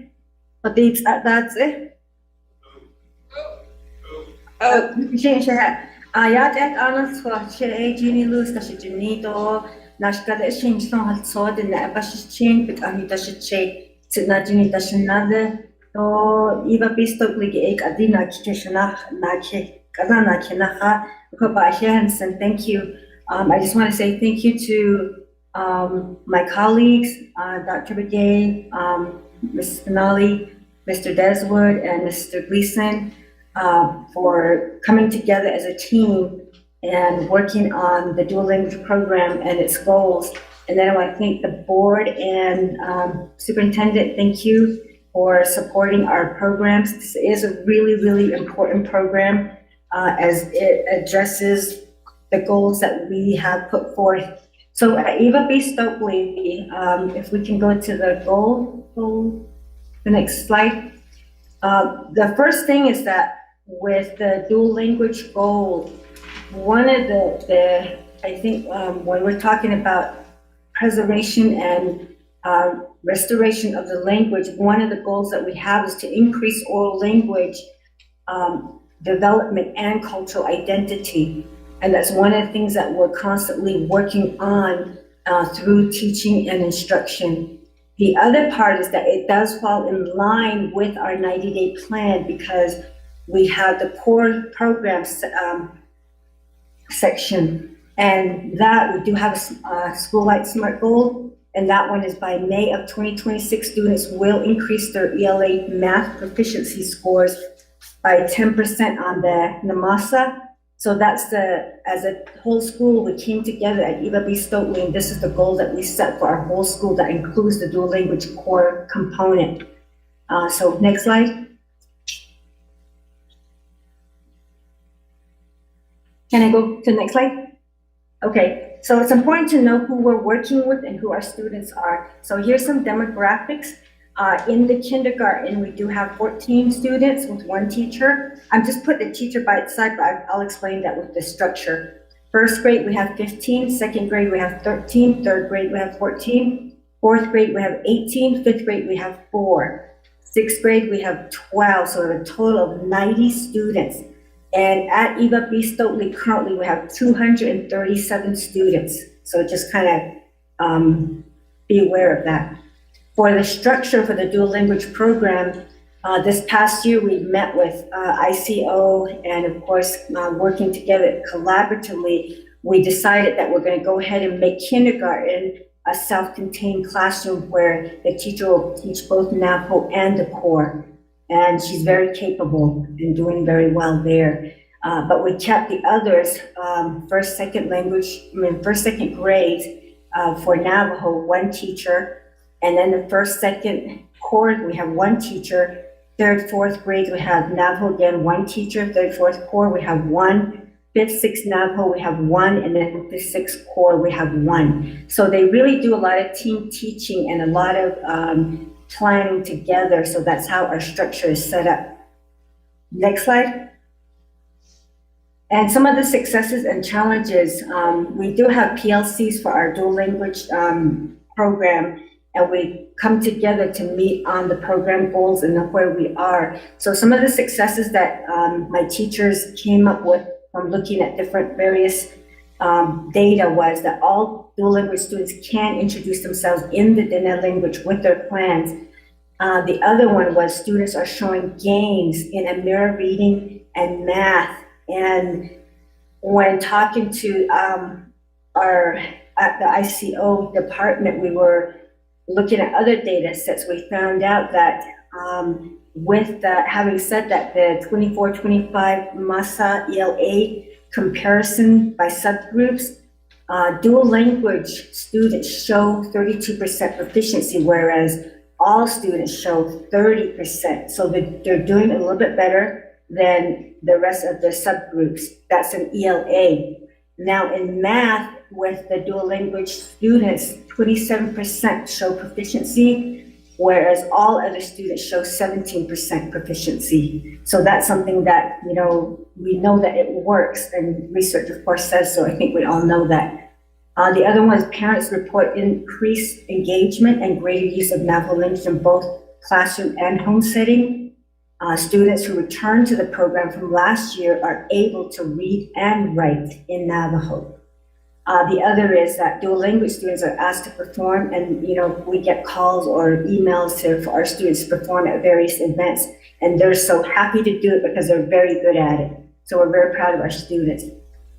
With successes, of course, we do have challenges, and with the challenges, one of the things that we're dealing with right now is that all dual language students need to attend school every day because we have limited instruction time. The other one is a huge challenge for most parents. They understand the Navajo language, but they do not speak it. That's another thing we found. And then another one was students on a waiver cannot attend after school tutoring due to no transportation, because those that are on a waiver, they're dropped off or picked up. The other one is assessments. Right now, ICO is in the process of developing the BOY, MOY, and EOY, and then the teachers are developing the CFAs. Because last year when I got here, I did ask what do the assessments look like and how do we know our students are learning. Of course, we can see in the core side because their test scores are increasing proficiency. So that's one of the things that is a challenge right now. The other thing that we found was that we do need trainings for our teachers for SPED, the MLSS layered instruction, more language acquisition strategies, CFA development for receptive and expressive language for Navajo language. So those are some of the challenges that we do have. But thank you to ICO. We've been meeting with them consistently to help us through some of these areas. Next slide. Okay, I stand for questions. I don't know if anybody has questions. I have questions. Go ahead. So I appreciate that because you've kind of touched on some of the areas where I had some of the questions, and more specifically, what role does the ICO have in that dual language program as far as what do they add to that to assist not just you, the principal, but the classroom teachers in addressing fidelity in that classroom for Navajo? And just understand that a lot of my questions are being predicated off of Yazzie Martinez and the importance of it, and especially with the PED having to relook at the application and how Yazzie Martinez is being structured per the lawsuit, and to address that across the state. And I will say that the program that we've had here at Eva B. Stokely at one time was a model, and that's certainly where I'd like it to be again, to stand out not just within the district, but the county and the state of New Mexico itself. So I place a high premium on that effort and that program and that success, because as we've said in some of the discussions already tonight, it's all about the kids and what we do. So therefore, again, what is the actual role of the ICO in those dual language programs, and what kind of support are they given to the classroom?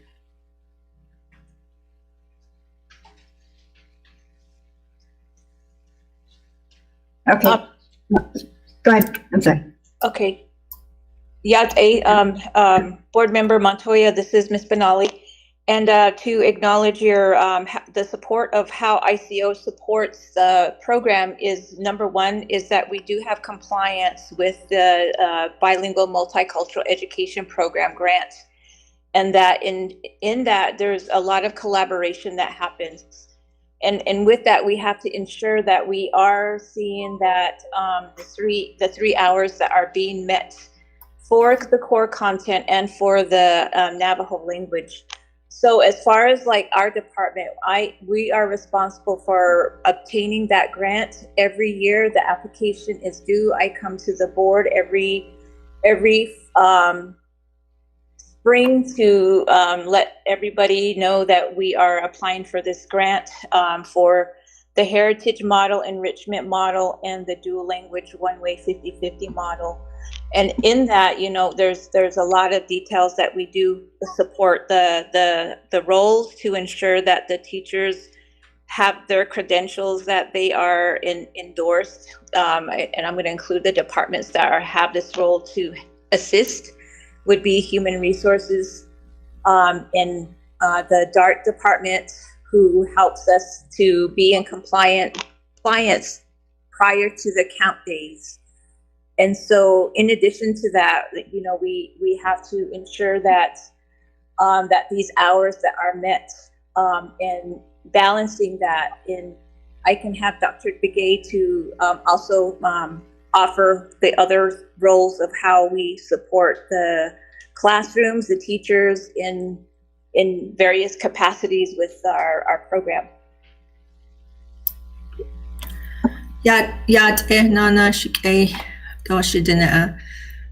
From the ICO, especially Ms. Benali and I, working with the BMEP grant compliance and accountability, we have to ensure that the programs are supported with the funding. And so the BMEP grant actually funds a majority of the Navajo teachers and the Spanish teachers' salaries and benefits, plus the Indian education grant as well. And so with that comes the compliance part, and we have to remember that this is a 3-hour model. However, they do try their best to get as close as they can to the 3 hours, and it does get challenging at the school level because of their master schedules. So that's where we collaborate and ensure that that's adhered to try to get as close as they can to the 3-hour model. And then with being a K-6 program now, we've had to provide funding for these classrooms to start up in terms of acquiring and like furniture and supplies. And so to both schools. And some of these schools, like last year, it was 3 were added all at once. The idea before was to add 1 grade level at a time, but the previous year, those grade levels were added. So we provided funding in terms of providing classroom furniture, supplies, materials. In addition to that, we also support with professional development for the Navajo teachers and the English dual language teachers too. The other funding support also comes from JOM, and so we collaborate that funding to ensure that these programs are being supported in different ways. The other part to that is the curriculum and assessment development. For many years, the district was using the Navajo Nation DLPA, which is a language assessment.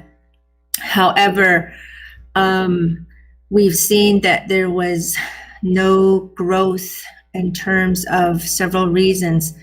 These tests became memorizations by many of our students. And so it became more of just offering that assessment every year at every grade level. It was the same assessment. And so it became to a point where the students already knew the questions and how to answer it. So it wasn't really providing that true language growth.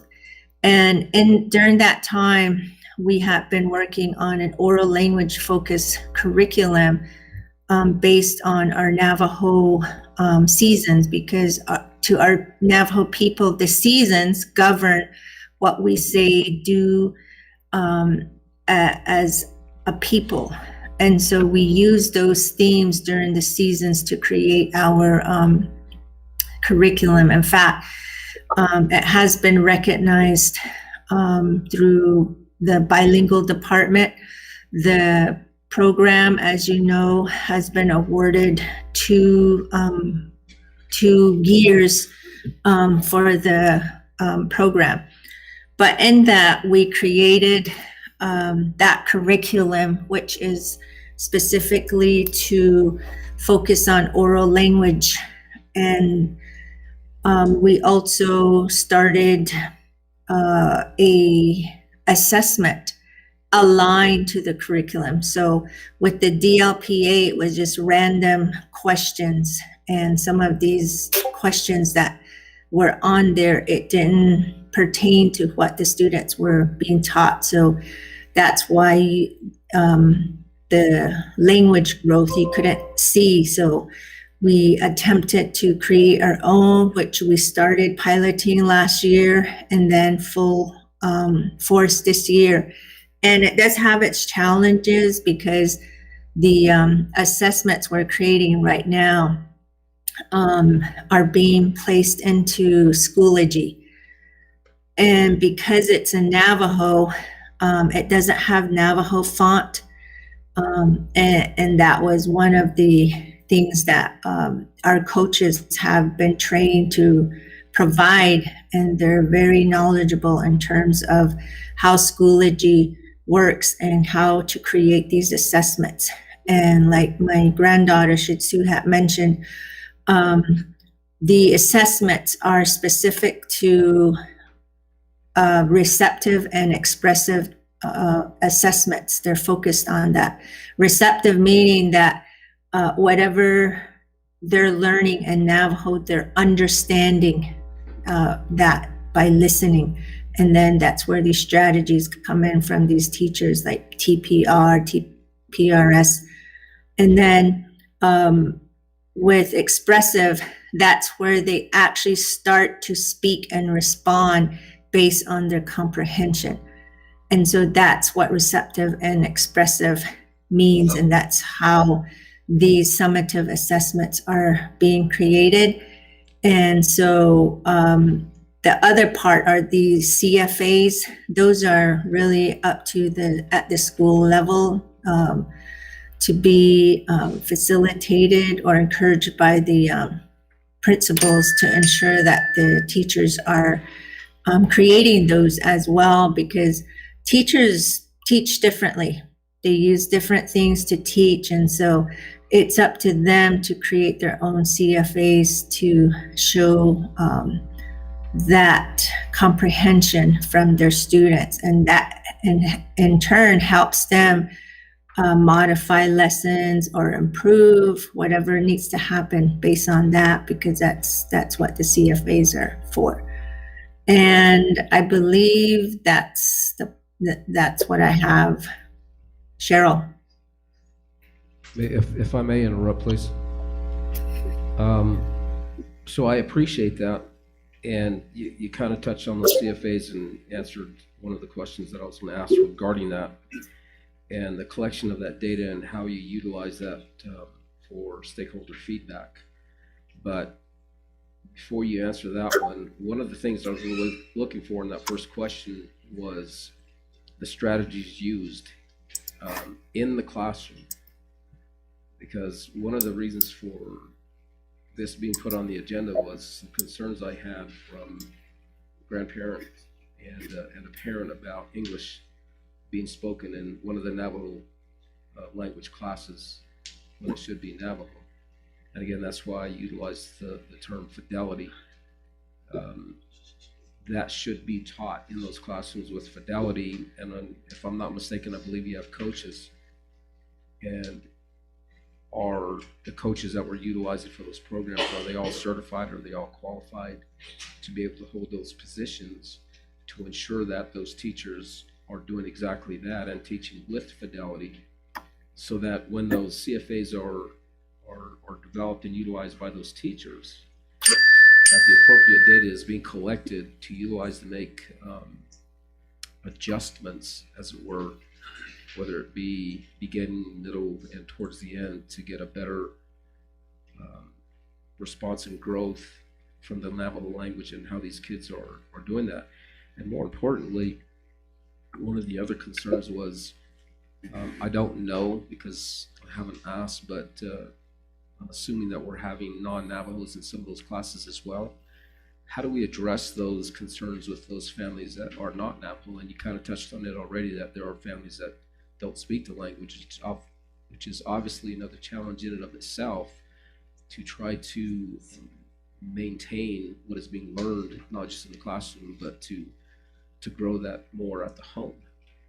So if you could give me an example of the strategy that's being utilized in that classroom, and how with those strategies that's impacting the CFAs. And for those that don't understand what CFA is, that's a common formative assessment. And how many times is that CFA being applied throughout the year? Thank you for the question, Mr. Montoya. In terms of the CFAs, as I shared, it really depends on the teachers, what they're teaching and how they're teaching it. And for ICO, we have been providing professional development in terms of strategies. For example, in October, we had TPRS, which is a strategy to increase speaking. And that strategy was implemented through practice during the training for everybody that attended. And we have a second one happening in December. So if you want to sit in on that, you're more than welcome to see how that works. And the purpose for that is that strategy has a lot of repetition, and they focus on introducing 5 vocabulary words at a time, but they use like a story type of setting. In our case, we had suggested to use Chinese to present the training in Chinese, because we also wanted to have our teachers be challenged in learning a second or third language, because that's how our students feel. English is their first language, however, their heritage language is their second, and it's really challenging. And so with that, that training was done in Chinese to help us understand that practice part of it. And then and throughout the training, we learned that strategy using that language. And so it became, it was challenging at first, but just that repetition and the way it was conducted, it helped to see how the speaking part, the expressive part can happen, and continuous practice can lead to more and more comfort to and familiarity in terms of how the strategy is used. And then we also have trainings from Indigenous Language Institute.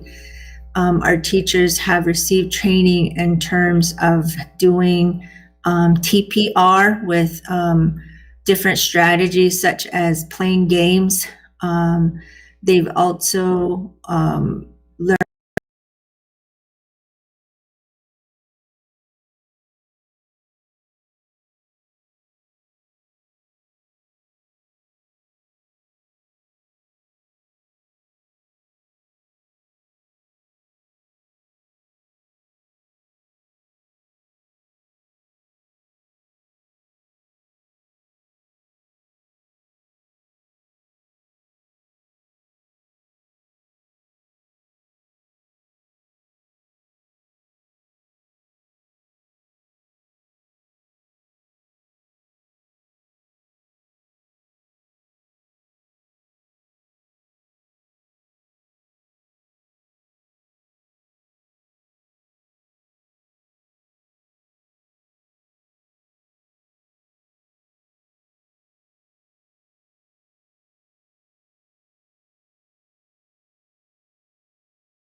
are out, so, you know.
Test 1, 2.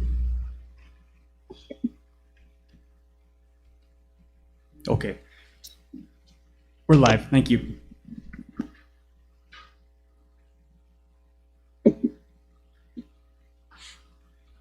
Excuse me, Mr. Board Member Montoya, may you please rephrase your question, please? Thank you. How are you including your stakeholders, your families into that professional development, or are you?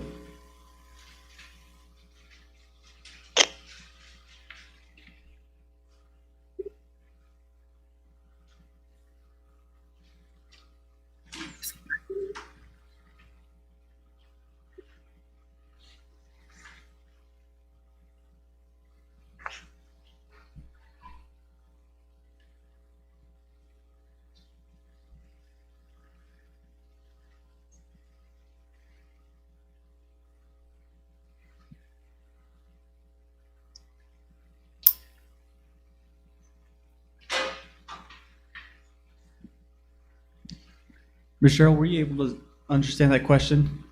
No, we No. can't hear. Okay. I got. Try it one more time. The question again is professional development. Does it include the parents, the families? And what are you doing, if not, to try to address that?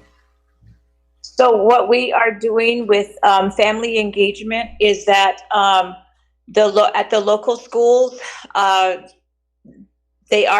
teachers are providing their culture nights, and they do invite their parents. And what we do to help support is that the teachers or the school may request for materials, refreshments, and things of that nature. And we do have grants that will help support that. Those initiatives. So for example, last evening, I was able to attend Nijoni's Culture Night. And with that, the two teachers at that school did presentations, and it's just not just that, it's the whole school that is invited. And they present their things, and they had a great turnout, and we are there to support with those family engagements. And we've had today there was another activity that happened at Newcomb High School, which is their pageant. So when those things happen, families do come, community members do come. And with that, we support, with the teacher may request for supplies, materials. In the case, we were able on a limited budget to provide sheep herders baskets for the school's pageants and things. And that's a form of family engagement. And the other piece is that I'd like to acknowledge our cultural safety net, Dr. Alfreda Harvey. She does her best to help incorporate cultural presentations to families and community. And with that, there are flyers that she creates and provides cultural presentations to local communities, and she's built it to where it's being replicated with some of these things. And she's also, as you know, that some of the funding that we had, we lost some of that grant funding, but we were able to collaborate with Dr. Harvey with the grants of what she has to help support these items with family engagement. Of course, when you talk about community and family and after school activities to bring the families in, one of the key pieces that draws our families in is to see if we have a healthy snacks and or a light meal. And, sometimes we have to be creative on how we help that. So that's how we draw those numbers in. And of course, with these supporting activities that involve family events, student events, school events, there's documentation that is needed to support, because that's what is required of the grant, which is the flyer, the agenda, the sign-in sheets, and maybe the evaluations. That's an added piece that the grants that Dr. Harvey oversees, is that we have to have an evaluation of how the progress and success of the events. And we have Mr. Gleason. I'd like to have him have the opportunity to go over what he is highlighting at his school. May we proceed? Can I say something? I have a yeah, question before you go any further. May I? On this, is this, maybe you said, I don't know, but is this from a certain template or a certain guide, or where are you getting the curriculum?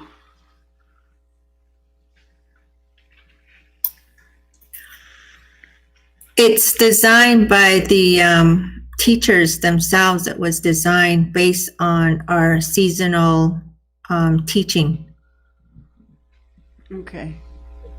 And then they created those themes based on our seasonal teachings, and those were put into a timeline. That's where our pacing guides come in. So like the first quarter, you have a certain number of themes specific to that season. And then, of course, they're now in the second quarter where the winter season has those teachings of our winter stories, games, etc., only told and taught during that time. And then into the late spring or the beginning of spring, which is towards the third quarter. And then, of course, towards school out, it's still springtime, but it's considered more towards summer. So that's how the curriculum is designed. And then for the Navajo literacy, it's similar to a reading phonics program, but it's specific to Navajo language, the orthography system for that.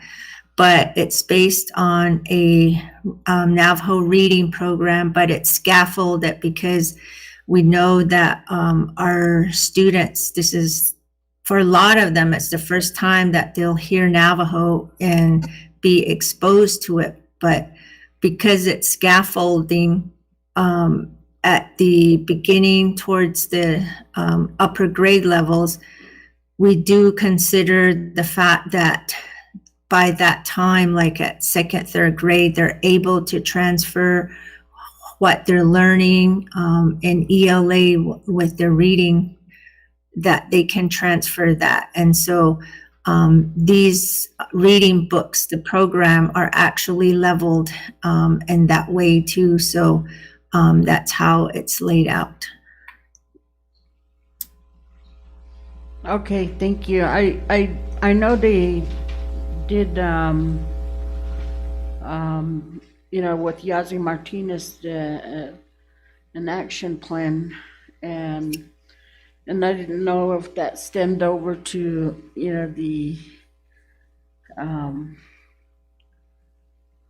the dual language, if we took anything from it.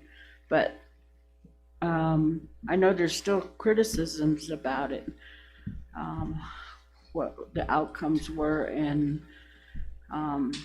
so I'm glad to hear that we're not using anything from that. Thank you.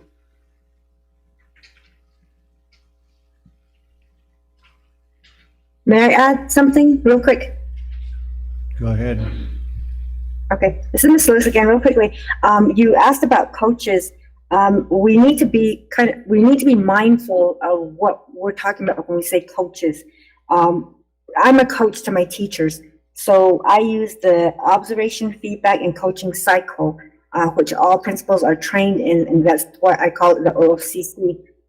Having said that, with that cycle, we go into the classroom and we do an observation, and let's say I'm looking for how teachers are transitioning their students from one activity to the next. And so we're using different strategies by doing that. If they're taking too long, then I would tell the teacher, of course I give them praise first, you did this well, and then I would ask them a question about how did you notice that your time between transition was this many minutes? Did you realize that? How can you make that transition quicker rather than, making the minutes longer? So that's something that I work with the teachers. It's in a cycle. So I give feedback, then I go back to see if they made changes in the classroom. So that's coaching from a perspective of going into the classroom, making changes that's going to be sustainable for the teachers, so the effective teaching. The other part is you asked about the ICO coach. The ICO coach does not do that. I coach my own teachers. So the coach there basically is there to assist with like resources or what Shamasane alluded to, helping them with CFAs or helping them with Padlet, different types of resources that they can use in the classroom. So I just want us to be clear about what we're talking about when we say coaches. That's one thing. The other thing is that parent and families, we did do a meeting with the parents to give them the full information on what the goals of the program are and what we expect of them. So they've been really, they communicate with us. But I do know that there are those that, don't have all the information because they don't come to our school or they don't come to SLC. We do orientation for them. And I know that we did have a lot of parents that show up, but we did not have some other parents show up. And if you looked at our data, we do have 90 students in the dual language program. So I just want to clear that. As with the non-Navajos, research shows that if you have a firm grasp, foundational grasp of language, like let's say English is your first language, then you don't really have that much of a problem learning a new language. And that's what research says. So our non-Navajos are actually picking up the language quicker in some cases than our own children, the Nani-Gliniki. So I just want to give that out for clarification. Thank you. Comment? Go ahead. I appreciate that response, Ms. Lewis. I really do, because that's what I was looking for. I understand the money. I understand the classroom support from ICO and how they're involved in that manner. But what you just stated is exactly what I was looking for. And I appreciate the fact that you have taken that responsibility, because I've said this before, knowing and understanding that when you came to us and explained your background in that program, and I certainly didn't mean it as a slight to anybody else, but I did make the comment about how you should be running that program. And I truly appreciate the fact that you've taken the initiative to do that within your building. So thank you very much for doing that. And again, one of the other words that I used was fidelity, and to ensure that those classrooms, especially the ones that are where they're speaking to now, that it is being instituted with fidelity in every classroom with every minute and every second that they have within those few hours to impart that language upon them. So thank you. Any other questions or comments from the board? Okay.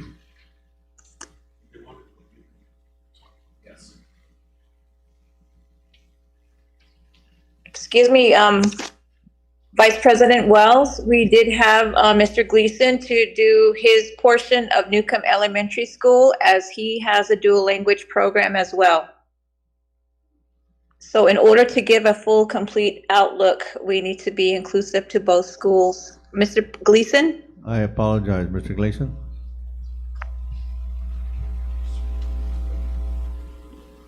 Yadu, can you hear me? Loud and clear. Okay. I thought I was gonna get a little pass and not gonna get by, but anyway, Yadu, say has this layout. Papa was keen. He's a keen. That's a shade. Oh, not kind. That's another. A key by that's a Jania, aka Herman Gleason. He's also not sure how it mentions that. So when we talk about dual language, I think it all starts on how we implement ourselves, how we talk to our kids. So, our main goal is, by May 2026, all of our dual language our students have the capability of increasing their scores by 10% through their monthly monitoring, which is iStation and then / Amira. So, demonstrate proficiency in reading and math while revising the dual language or the R in their language. So, that's our goal. So we have a total of 55 students, and out of 198, we had 199 earlier. We're trying to tip off 200. But however, right now we have 198 students, 55 of them were dual language students.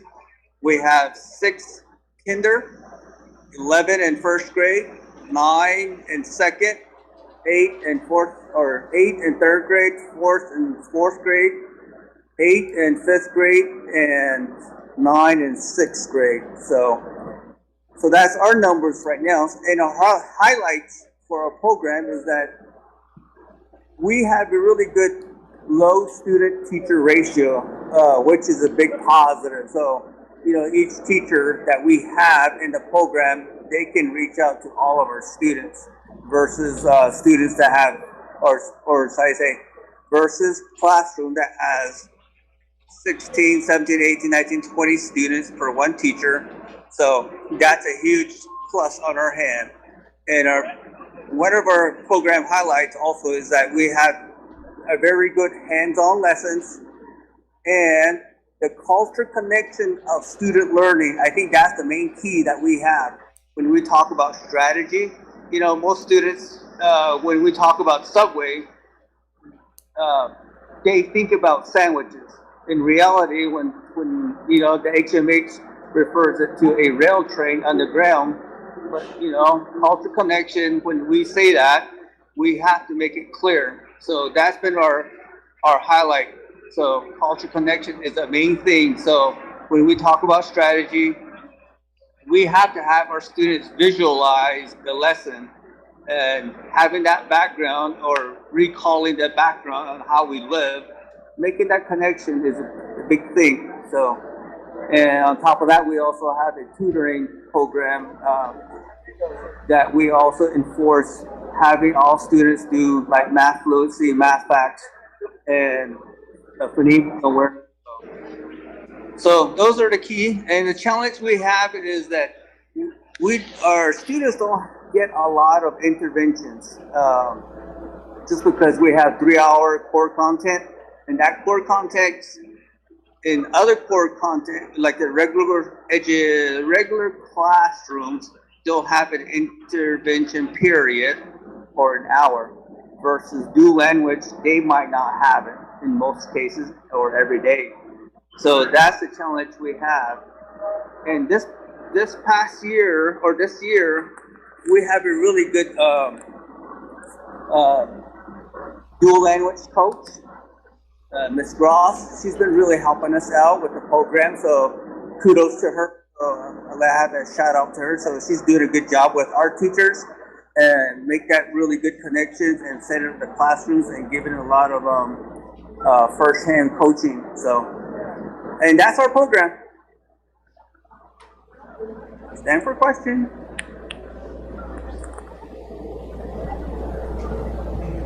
Any questions from the board?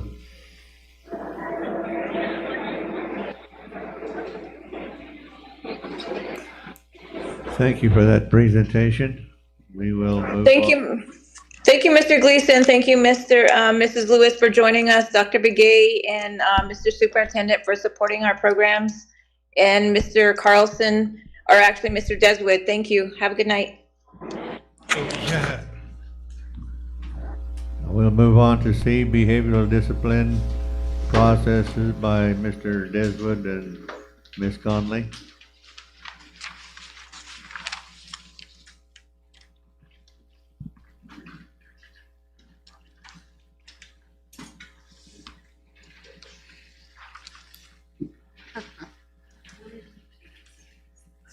Thank you. I appreciate this.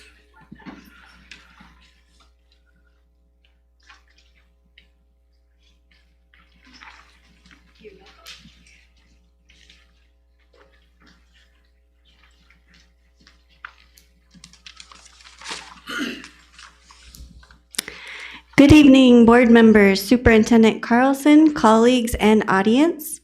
We are here to present on the CCSD Behavioral Support Matrix. Faculty and staff use progressive discipline for minor behaviors or infractions. Progressive discipline means to take disciplinary action other than suspension or expulsion. This addresses the specific behavior while retaining the student in school. This may include meeting with parents, reflective activities, for example, research and education on the violation, counseling, which includes mental health, anger management, mediation, calming stations, social contracts, grows and glows, skill building and resolution activities, such as social emotional, resolution circles, or restorative conferencing. Also, this includes community service and student focus groups. All interventions are documented using the MLSS process. If a pattern of infractions occur, the teacher and PLC team can refer the student to the SAT, the SAT process, which stands for Student Assistance Team. Peter will now present a little more on the suggested guidelines. Thank you. What is the MLS? Multi-layer support system. So tier 1 covers all students, or level 1. Level 2 covers students, let's say there are 10 or 20 students that were tested or assessed on a task for the day, and 5 students didn't get it. So the teacher would do a small group reteach. And then layer 3, a little bit more intense support for the students. So, go ahead. Real quick. Define pattern for the purposes of the information. Yeah, repetitive behavior. A pattern, like trying to identify a pattern. 2 times, 3 times, 5 Yes, times? 2 times, 3 times. I think one of the things that we try to look for is to identify a pattern of behavior, so then we can provide support for that student. Whether that's with the FBA, Functional Behavior Assessment, Behavior Intervention Plan as well. School safety plans also go depending on the need of the student. Again, it's important to try to put a definition on that for our constituents and our family members to say, okay, now I know that my student has, because it's the school looks at it as 3 times or 4 times or whatever it may be, rather than just saying pattern. Correct. I mean, like 2 times after a while, you'll start to see a pattern of a kid, like we talked about last week, of smoking THC vapes. As long as it's clear for the audience. Right. Okay. So this is the behavior matrix. This was in place before I arrived at CCSD, so 3.5 years ago. We do work with the principals to update it. So from what I understand, prior to, I guess, the impetus for this being created was behavior was being implemented across the district. One school would do something, one school would really be harsh. So it tried to standardize the discipline that was applied to all students. So this matrix was created, like I said before, I came to CCSD, but of course we update it each year because sometimes there's stuff that we don't see that is not included in there. And of course, as you can tell, it is all based on school board policy J2550. So everything in here is based on what's in the board policy. Some other things that are important is, principals will take a class of behavior and also understanding child psychology and where kids are. So there's also a little bit of discretion for a school administrator on there because, of course, they are, it says at the top, always refer to the board policy for specific details. Excuse me, and your professional discretion. Communication is essential. And I think that's the thing that's most important about the matrix. I tell you what, when I was a building principal, I didn't have something like this. So when I saw this, I was like, it kind of gives me a playbook to follow. But not only that, but there's consistency with discipline across the district. So one principal is not doing something more than another. Okay. So if you look at it, it starts with minor student infractions, step 1, step 2, step 3, step 4. So what that means is if it happens the first time, second time, third time, fourth time, but built in there, there's definitely interventions that are supposed to occur. So your minor, I won't read them all to you, but those are some examples of the minor policies. There's actually a simplified version of this that's included in student handbooks. Okay. Also tobacco use. So notice this, it was color coded by one of our administrators. So then you can kind of see the progression of it. So it goes down a little bit further, although tobacco use is still considered a minor infraction. So then notice how it goes 1 day, 2 day, 4 day, 6 days, possible, out of school suspension. And then it starts to get into your major offenses. If you can scroll down a little bit so the audience can see major offense level 1.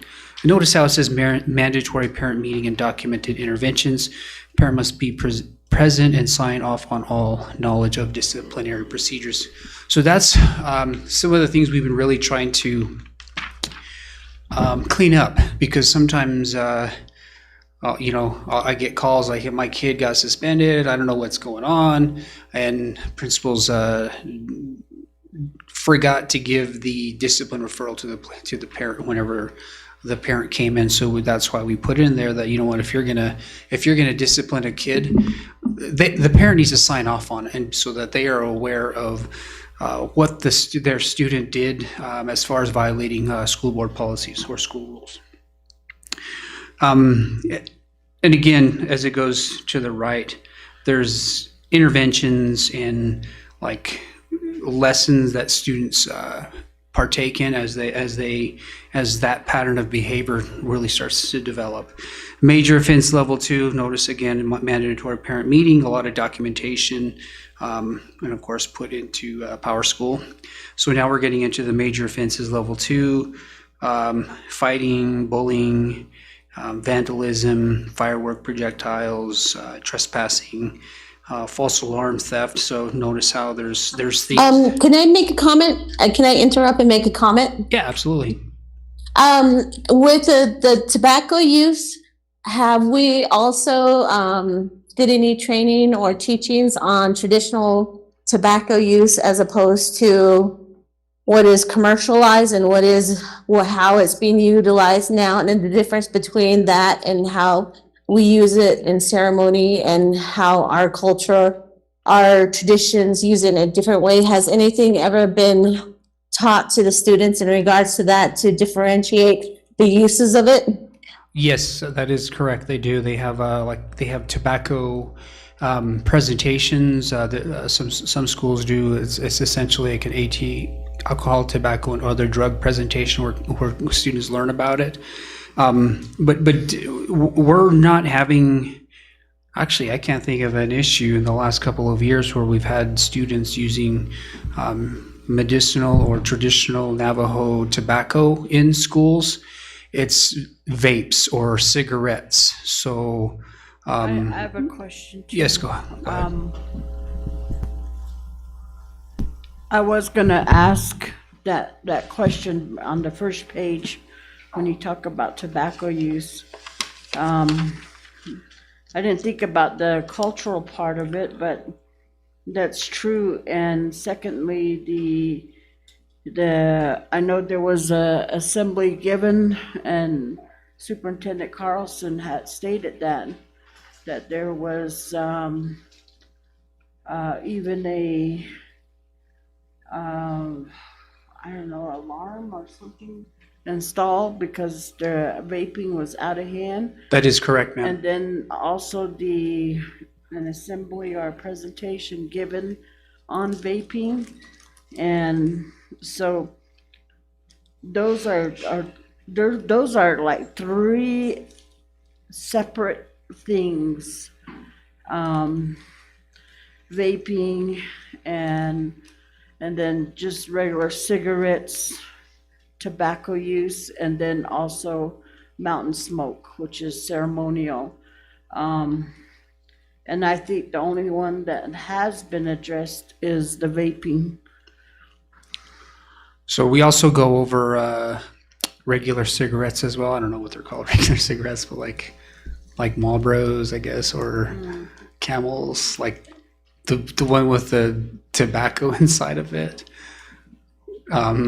But vape, I mean, the vapes are the ones that we're seeing a bunch of. That's, sorry, I thought someone wanted to add a comment back there.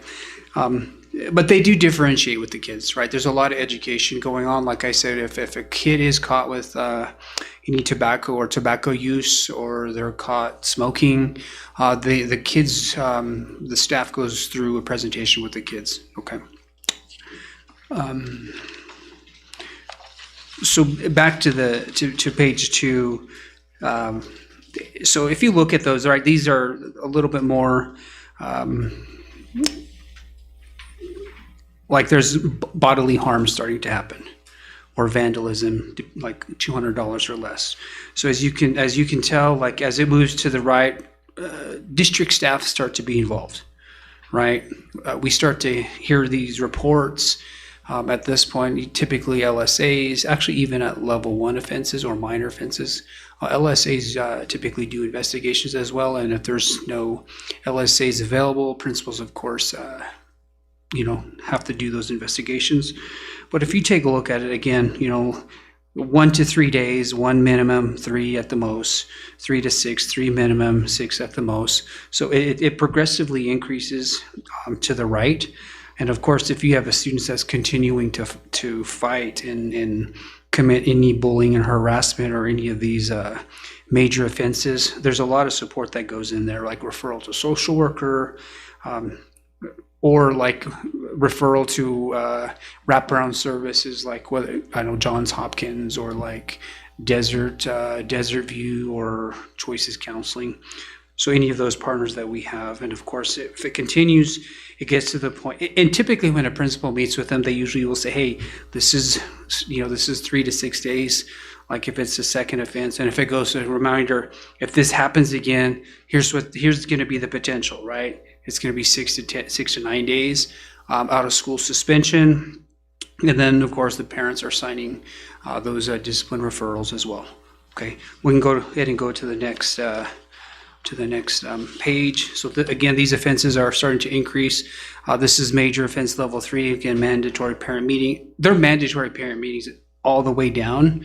Now we're getting into assault, battery, extortion, sexual harassment, vandalism. Now damage is 200 to 999.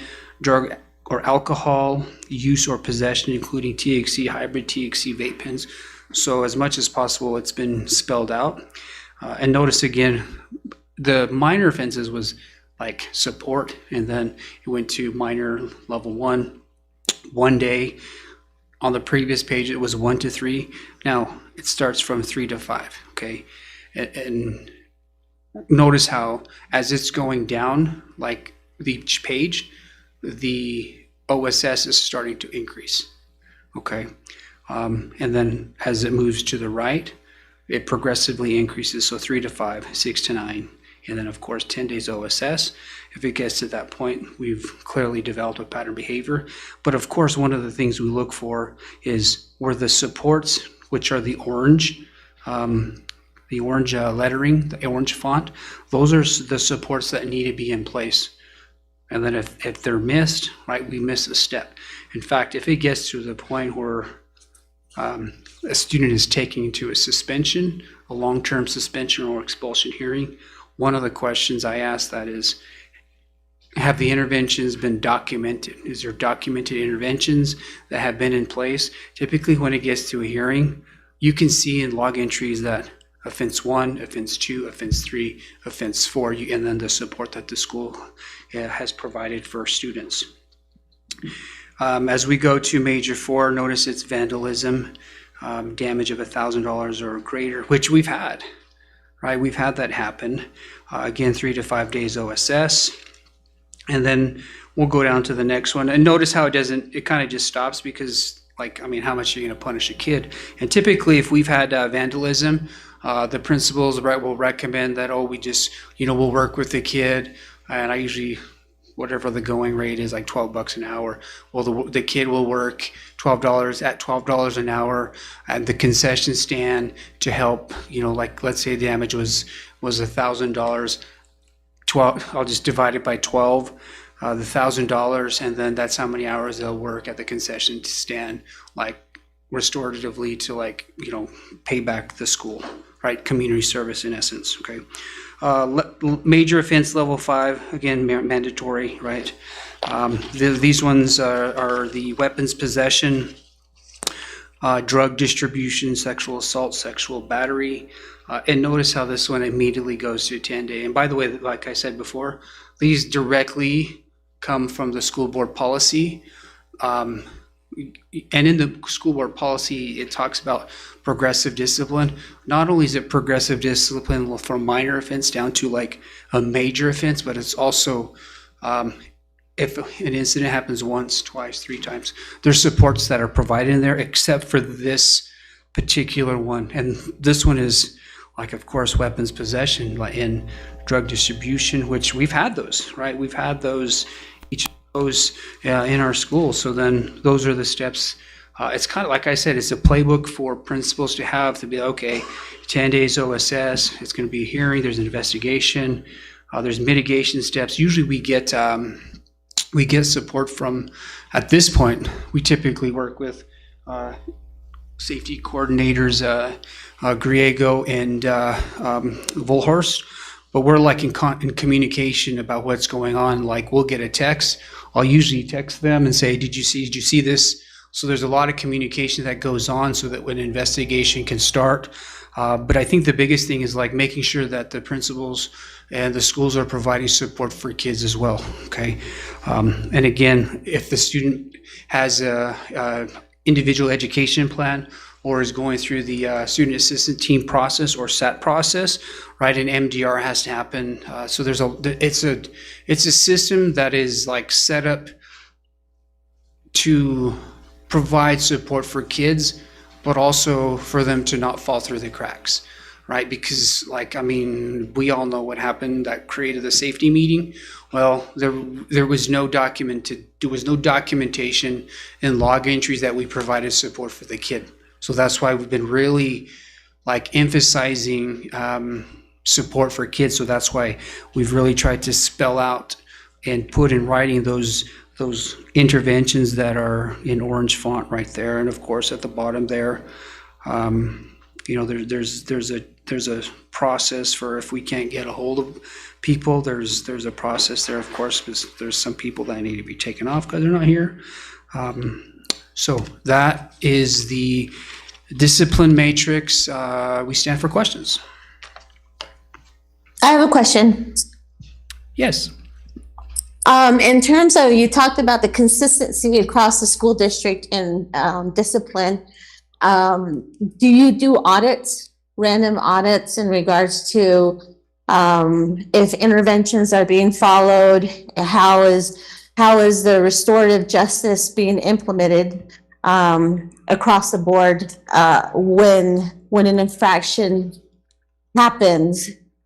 How are you ensuring that there's consistency across the school district to make sure that these processes are followed?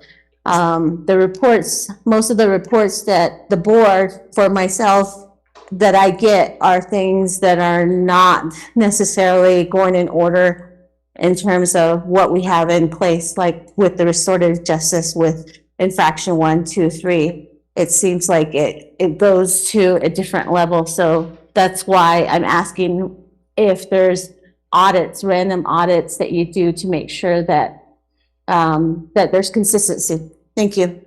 Yeah, that's a good question. I'll let Amy answer part of the question. I'll answer the other part. Go ahead, Amy. We have had previous trainings where we have shared incidents, not personal identifiable information, but situations that we've shared with all principals, like, what would we do in this case? And I think that's helped a lot just by, giving those examples and walking through the steps. And that was district-wide. Right. We also have principal PLCs and calibrations where we talk about some of these infractions and where they fall on there. Like I said, we update the matrix yearly as well, which is typically done in the spring. Some other things that we do is, like I said, principals call us. They call us, hey, where does this fall on the matrix? We take a look at it. I usually touch base with Dave and Devin. Hey, there's a situation. This is a lot of communication about what's going on. And then, of course, to ensure that those interventions are being done, like restorative practices. To even get to this, one of the things, like I asked the principals today, like, what type of restorative practice are you doing? Like, it starts in the classroom, right? It starts in the classroom with teachers, like making sure they provide support, making sure that's why the panorama data is important, right? Making sure that creating a sense of belonging, like welcoming kids, greeting kids. In fact, that's one of Mr. Carlson's focus areas. Like, we want principals to be in the building. That's why there's such a focus on being visible in the classroom. Like, for example, I met with a principal a week ago, and they're like, "Oh my gosh, I'm getting pushback from this teacher." And I'm like, "How many times have you been in the classroom? How many walkthroughs have you done?" And they're like, "Well, not too many." I said, "Well, maybe that's a good point, because a lot of the misbehaviors will stop once the principal comes into the building, into that classroom, right? To see what's going on and collect data, to see possibly that teacher might need coaching or support, right? I mean, you heard earlier when the dual languages talked about, like, that's the principal role has become an instructional leader, right? Providing strategies for teachers for how to handle discipline, or if we're seeing patterns across the school, that's when a principal should say, "Hey, I've been noticing a lot of this going on. We need to have an assembly. We need to bring everybody together and remind kids. I mean, if there's a bunch of tobacco, hey kids, just remember, we can't have these. Here's a box. Here's a red and white box. You see this one with a camel? We can't have these." I'm talking about, like, if it was in elementary school, which I'm sure Mr. Carlson has had to do that, but I've had to do it as a high school principal too. Like, reminding kids about the policy of vaping and THC, non-THC, and a lot of it goes on whenever those conversations happen. How do we ensure that those interventions, we don't necessarily like spot check it, but I tell you what, we provide data. We provide data to the schools. DART department gives us monthly reports on infractions, right? Because we track it. I mean, I track how many hearings we've had, right? When I first got here, we had 26, then 29, and then last year we had 19. We're at 4 this year, right? Those numbers really paint a picture. Like when we saw the data last week that Amy presented on write-ups, like, you know, we'll have a conversation, or I'll have a conversation with principals about what's going on in the schools. We have a bi-weekly or monthly safety updates with the safety team, David and Devin, right? We look at what's going on and provide support for the principals and give them updates. Thank you. I'll add one more thing. There's also an audit type process that we do for state reporting. So incidents are reported. Mr. B and his team cleans up that data that is reported to the state. So that's, I guess, similar to the audit process. Mr. Who? Any other questions? Our data coordinator, Mr. Badbaden. He cleans up our data and reports it to the state. For example, if like a principal inaccurately puts something in there, there's inconsistencies that they might find, and then making sure that like whatever the principal put in, it matches. Correct, Mr. Badbaden? So nothing is taken out, or? It's actually, I think, if like illegal for a principal to change a log entry because it's like public record, I guess. What is that called? There's this. They can't change, like once a log entry is put in, like it takes almost a lot to change a log entry. The corrections that I do on my end before I'm publishing it to the state is that the durations are not correct durations of the action. So just like restorative justice, duration must be 0. So some of the principals are putting in 2 days, 3 days, but we don't know what is that 3 days that they are giving to the students. But state statute says if you are going to use restorative justice, duration must be 0.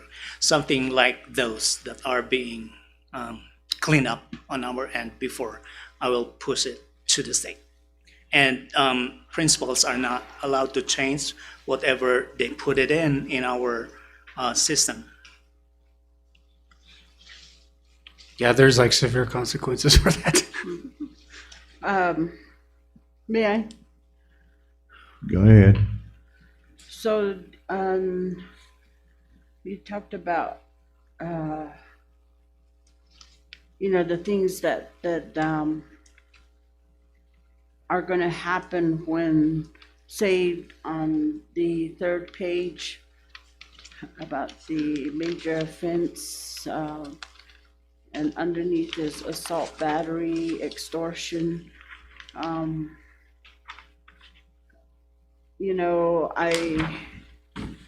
I look at assault and battery, there's people that may say that's almost the same thing. And, what is the difference? And then also the firsthand knowledge, I know that there was recordings, and which to my knowledge wasn't, I wasn't told, and I don't know if people are being told, parents are being told, and I have a big problem with that. That's almost as, entrapment. And then also the way you have this laid out, there's nothing there that talks about if somebody's delegated for a principal's role or the vice principal, those situations. And, and then to, and firsthand knowledge that, you know, things didn't go well when people were delegated. And to me, I felt like when they make a decision, they're already delegated, so why go back? And you know, when in the adult world or the world outside the school district, somebody has an offense, you know, they don't go back and retry you and say, oh, we forgot this step. So, you know, those things come to mind. And you keep saying that this is board policy. Are you saying that in a way to, you guys need to change it, or more than once and more than tonight, I've heard that from you, Assistant Superintendent. And also you talk about the matrix being used. Where is the matrix? How come it's not included in this to see exactly, you know, how you use that, and then what's on there, and then and to see that it's from Cornell law, and the way it's worded, the way it's very adult. And we're talking about children, and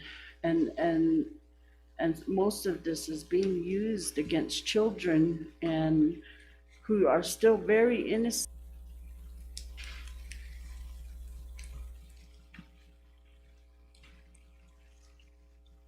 I think that's very unfair.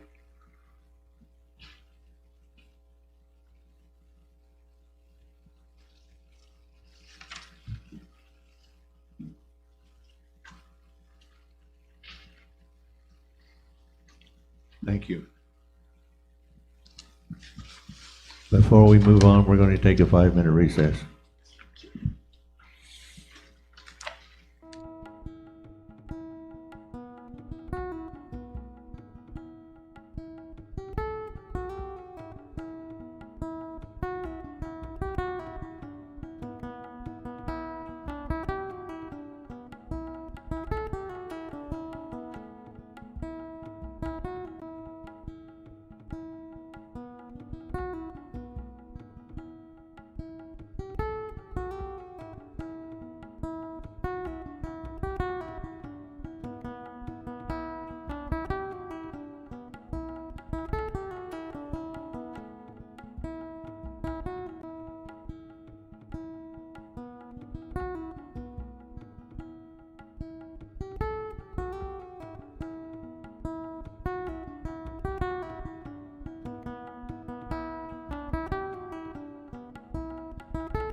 second. Jared, you good? Jared? We're going to rearrange a little bit in reports and possible board action. We're going to start with B, consideration and approval of restoration, authorizing reference to the reports. Anyway, by Richard Curry and McCarthy. You look like you're prepared for this. Thank you, Vice President Wells and members of the board and Superintendent Carlson. My name is Nick from Stiefel Public Finance, and tonight we have Carlos Padilla from Cuddy and McCarthy on the line. My firm serves as the district's municipal bond advisor, and Carlos and his firm are the district's bond counsel. Real quick before we get started. Thank you. Thank you. Apologize for keeping you so long. Apology accepted.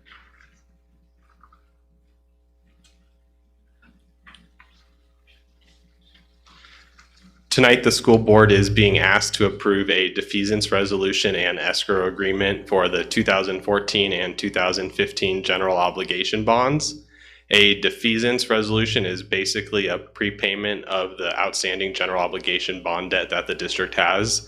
The school board is required to provide approval for the superintendent and staff to basically transfer the money to make an early debt payment. There are a couple reasons that we would like to make this early debt payment. Back in August, our firm worked with the public education department to help set your tax rate for the upcoming tax year. During that period of time, it was discovered that the district has an excess cash balance in your 41,000 fund. The 41,000 fund and the money in there can only be used for debt service. And because there was a significant portion of cash that was almost $9 million after the payments were made this summer, the public education department wanted to go ahead and cut your debt service tax rate. That would bring your total residential tax rate below the $10 mark that was just achieved a couple months ago. Being above $10 is what qualifies the school district for additional waivers and funding support from the Public School Capital Outlay Council. So if the public education department had cut the debt service tax rate, you would potentially not be eligible for any of those waivers and additional funding support from the state. The second reason we'd like to move forward with the defeasance, it also saves the residents of your school district a significant amount of money on the debt that's outstanding. We're looking to pay off the 2027, 28, and 29 maturities. And doing that saves the residents about $571,000 in interest payments over the next 3 years. It ends up being about a 7.4% savings. And then the third reason, you all had a successful general obligation bond election a couple weeks ago. So congratulations on that and seeing the strong support from the community. Paying off the debt in 2027, 28, and 29 means the school district would have no more bond debt remaining after we make the defeasance and the 2026 payments. If we move forward with the bond sale at some point in the next year, you would be able to issue that debt and not have a tax increase associated with the new bonds. So it helps maintain the tax rate, save residents some money, and then also give you that flexibility to issue new debt without any taxes. So we're just asking the board to approve superintendent and staff being able to make that transfer and the early debt payment tonight. And with that, I'll stand for any questions.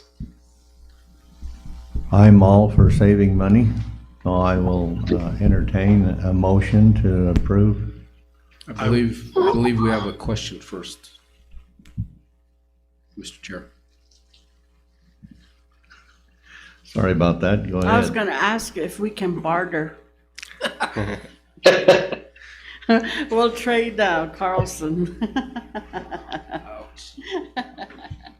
No comment. Now I'll entertain a motion to approve this proposal. I motion. Second. It's been moved and seconded that this be approved. Question first, just for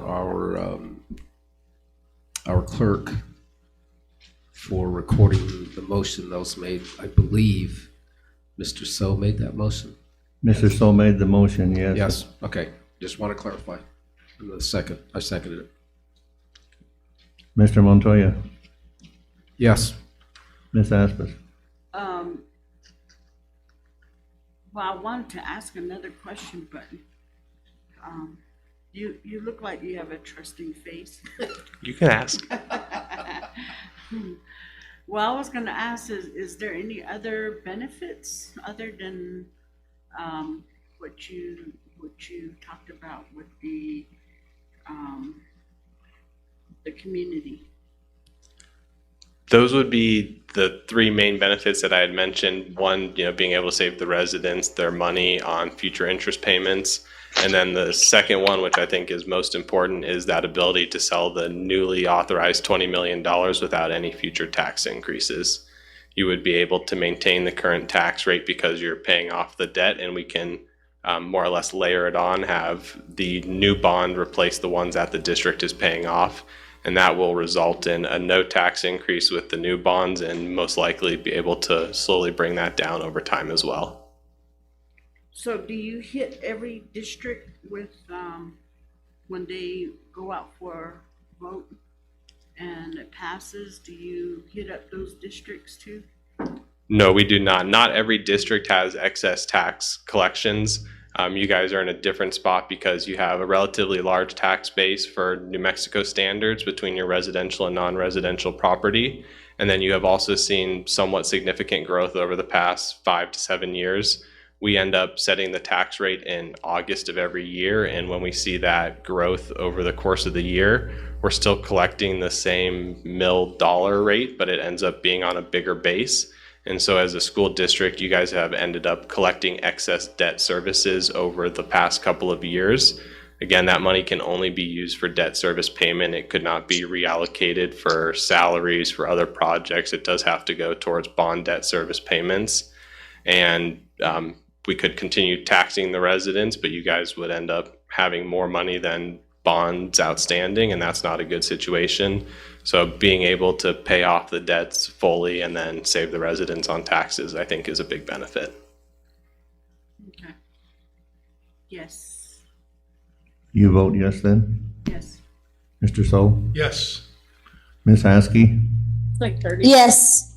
And I vote yes. It passed. Thank you for your presentation. Of course. Thank you all, and I appreciate you moving me up on the agenda. Have a good evening. Drive safely on your way home. Thank you. Stay out of the snow.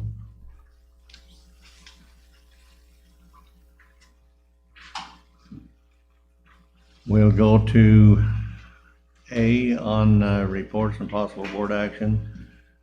Second reading of G 1950 GBPD drug and alcohol testing of employees other than transportation employees by Jermaine Chappelle.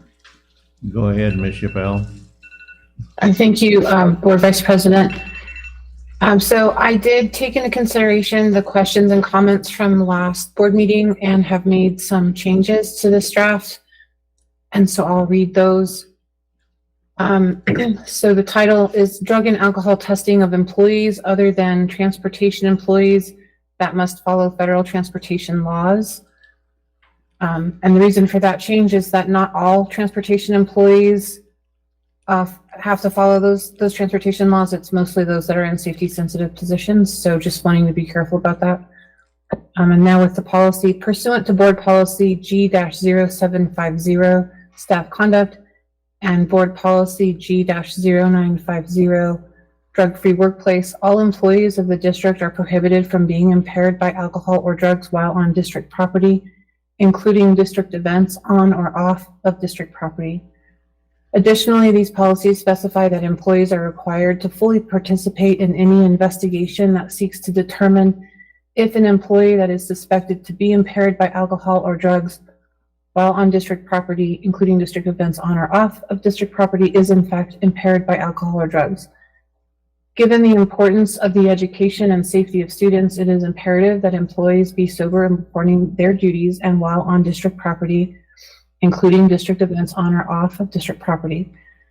As such, these policies specify that if employees violate these policies, they are subject to discipline which may include termination and/or revocation of licensure by the New Mexico Public Education Department. Under this policy, all employees of the district, not including transportation employees that must follow federal transportation laws, must submit to drug and alcohol testing if the employee's supervisor or district administration has reason to believe that the employee is impaired by the use of alcohol or drugs, including legalized drugs, while on district property, including district events on or off of district property. In addition to the above, an employee must submit to drug and alcohol testing under the following circumstances: after being involved in an accident involving a school vehicle, or after an accident involving equipment used for the performance of the employee's duties, and when, based on knowledge of the events and circumstances of an accident, there is reason to believe that the employee's involvement in the accident was influenced by the use of alcohol or drugs, including legalized drugs. When possible, the reasons that the employee is suspected of being under the influence of drugs or alcohol shall be documented in writing. The superintendent shall develop procedures for drug and alcohol testing of employees subject to the following. The district shall assume the cost of the drug and alcohol testing of employees that are tested pursuant to this policy. An employee who refuses to submit to drug and alcohol testing or whose test results are positive will be subject to discipline, which may include termination from employment with the district. An employee who is subject to discipline, including termination for failure to submit to drug and alcohol testing or whose test findings are consistent with drug or alcohol impairment, shall be granted an appeal to the Board of Education upon request under policies GCQF and GDQD as appropriate, as well as relevant provisions of law. And with that, I stand for questions. I have a question. Go ahead. So I know that the different departments have their own policies. Is this in line with those policies? Board Member Aspis, do you mean departments within the district? No, I mean like Department of Transportation. Oh, yes, yes. So are they in line? Because some time ago, we found out that they have their own policies and, or does the district's policy supersede those policies? That's a good question, Board Member Aspis. So the Transportation Department employees that drive vehicles or are in safety sensitive positions have to follow federal law. So what we have to do with these kinds of policies is we have to follow federal and state law. And within those laws, we can create policies that are consistent with those laws. And yes, given that concern and the zero tolerance policy of, the use of drugs or alcohol on school premises by staff or students, yes, this is in line with those statutes. So if the supervisor is the one making the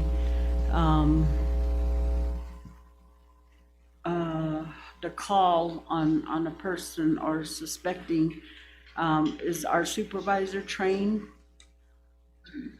Another very good question, Board Member Aspis. Under current policy, and you'll see that there's a provision here where the superintendent shall develop procedures as well. But under current procedures, if a supervisor had that suspicion, they would turn it over to our investigation group and they would conduct an investigation. And so that's another reason we use the test, because you don't want to have just suspicion, you want to have confirmation from the test. Okay. Any other question?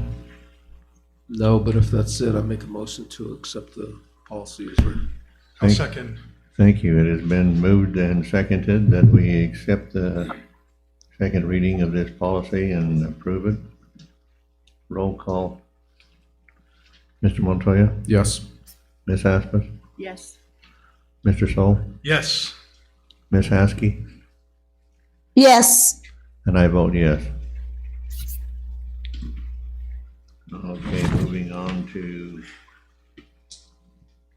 C, consideration of an approval of NMPED conditional approval of reorganizing, excuse me, from middle school to elementary school by Mr. Carlson and Ms. Chappelle.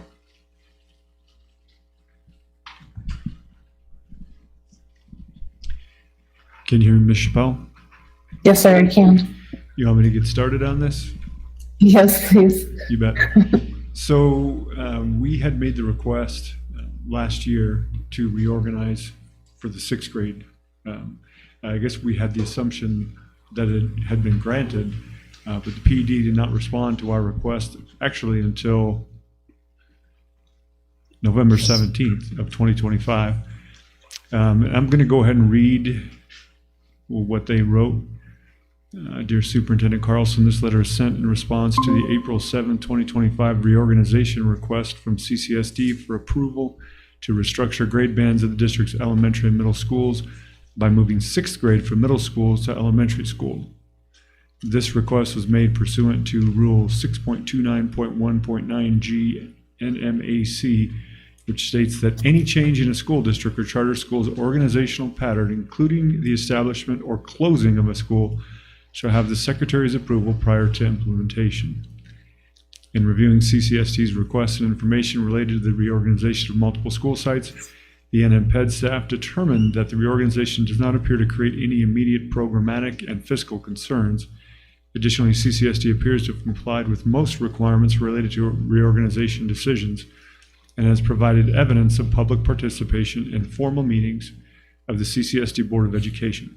However, while CCSD indicated that it had conducted tribal consultation related to this request, CCSD was unable to produce any documentary evidence of the tribal consultation after subsequent requests to CCSD. Because of the affected school's proximity to tribal lands and the substantial population of Native American students served by the affected schools and the district at large, direct and meaningful tribal consultation must be conducted to ensure that the impact on Native American students and tribal communities is considered as part of this reorganization decision. Given that PED is unable to verify that direct and meaningful tribal consultation has occurred, I've decided to grant conditional approval of CCSD's reorganization request.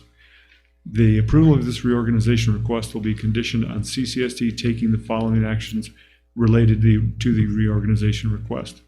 1, by December 5th, 2025, CCSD shall send notification to all relevant tribal governments or their respective tribal education departments regarding the requested transition of grade levels between district middle and elementary schools.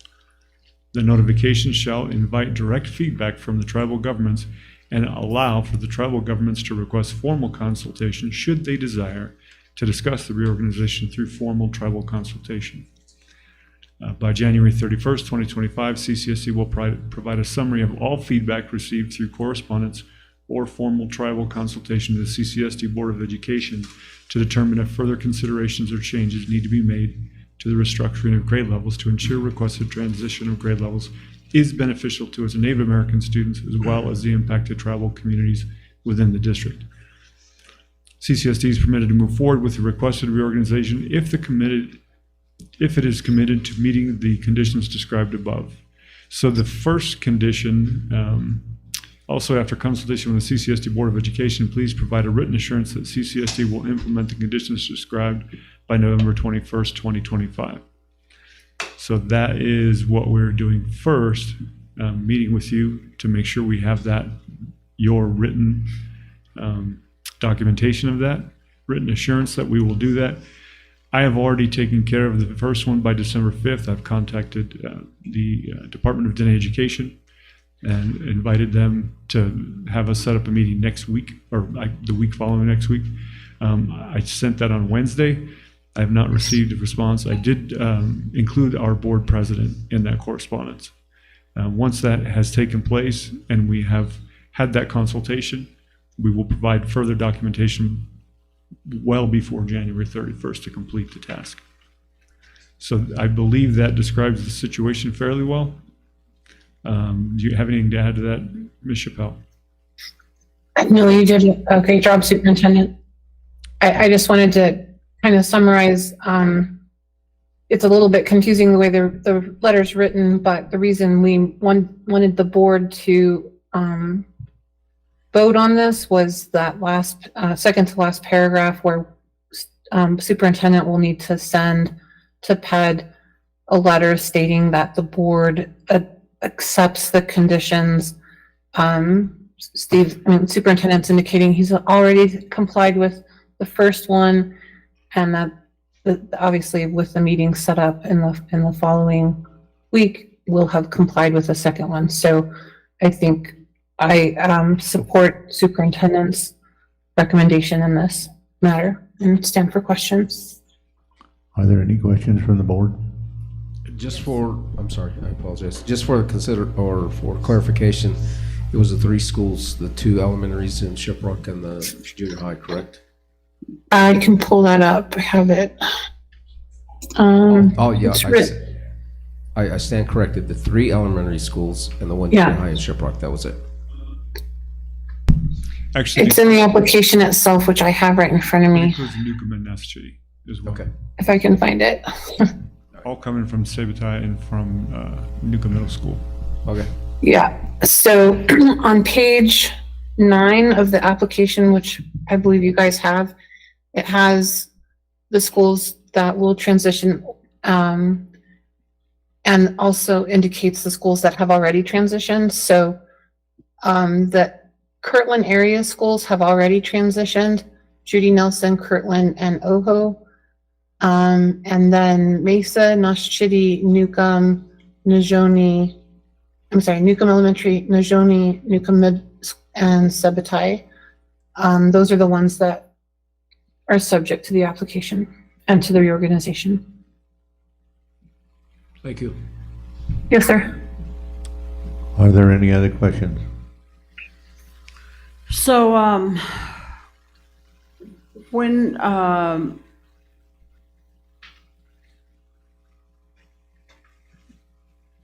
is there a rush on this? The only rush on this is to meet their requirements. And the first one is that I send a letter tomorrow to them saying that the board is aware of this and we're moving forward. The next one is to set that tribal consultation and have that tribal consultation with the Department of Dine Education.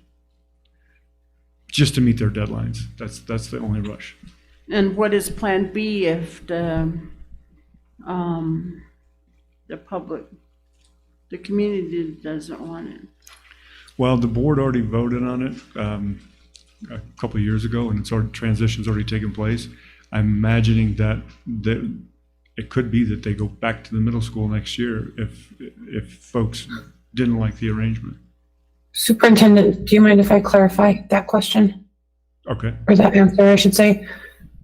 So just going back, the board has voted on this a number of times. I want to say about 4, maybe even 5 years ago.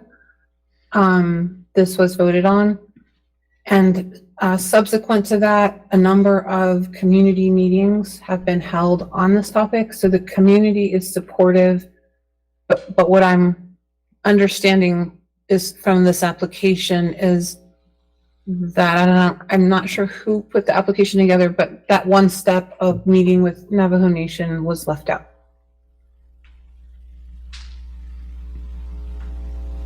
Yeah, I'm just wondering because 4 years was not like 2 weeks ago or months ago, and then those parents, their students are 4 years older now, so I'm wondering what is Plan B, if any,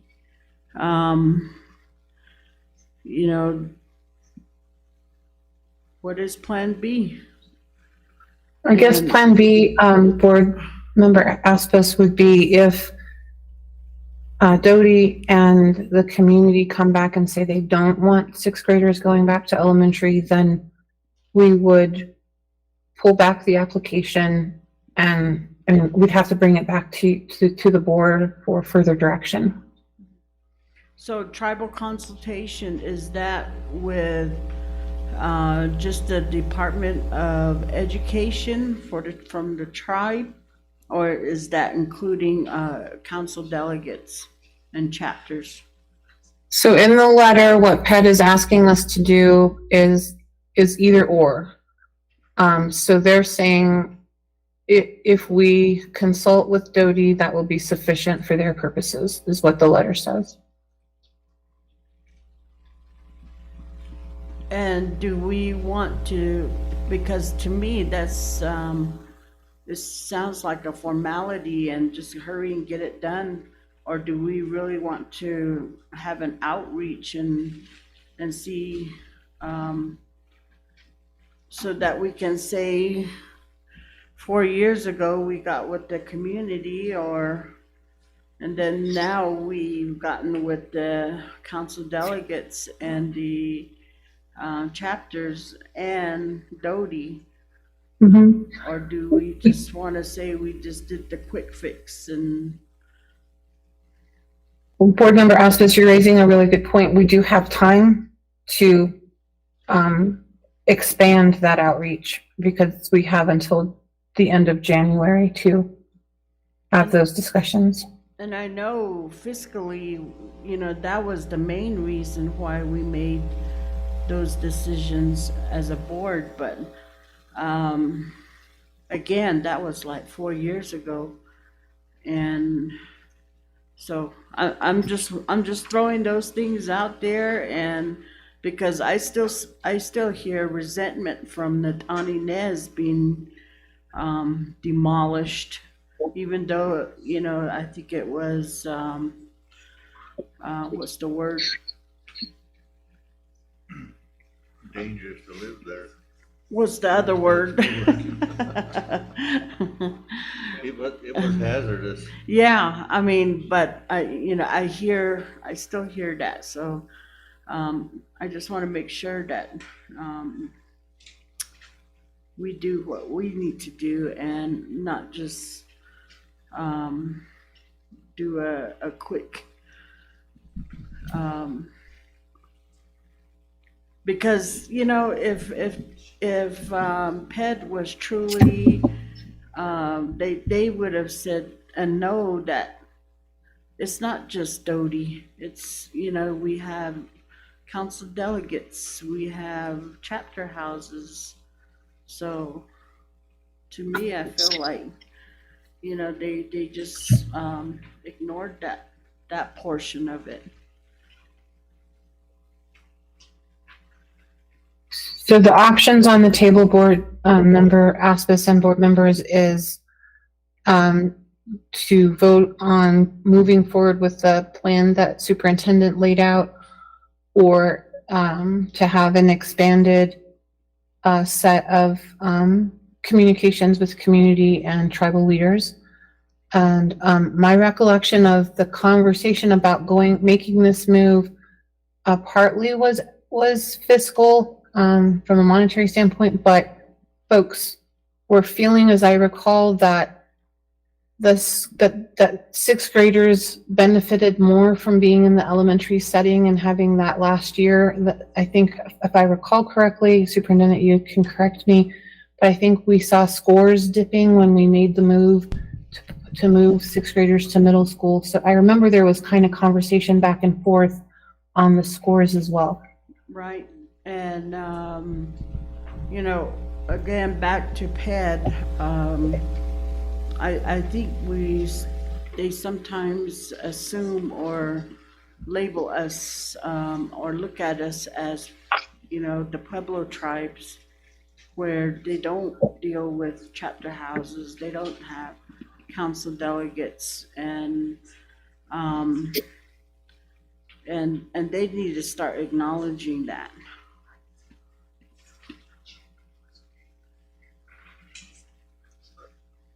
So in summary, board members, you have option A, and option B to vote on would be my recommendation.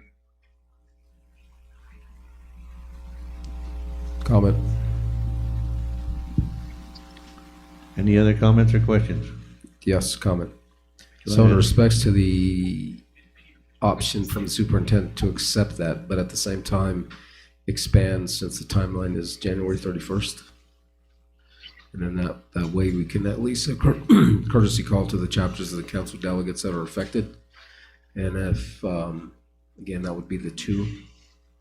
And just inform, yeah, Shiprock, oh, actually down south too, Newcomb and Noshchitty, to incorporate them in the conversations, but for the time being, accept what you had presented this evening to let them know that we're moving forward with that. And then once that is done, we can start a conversation with the invested parties. So if that's the case, then I make a motion to accept it as the way you presented it, Superintendent.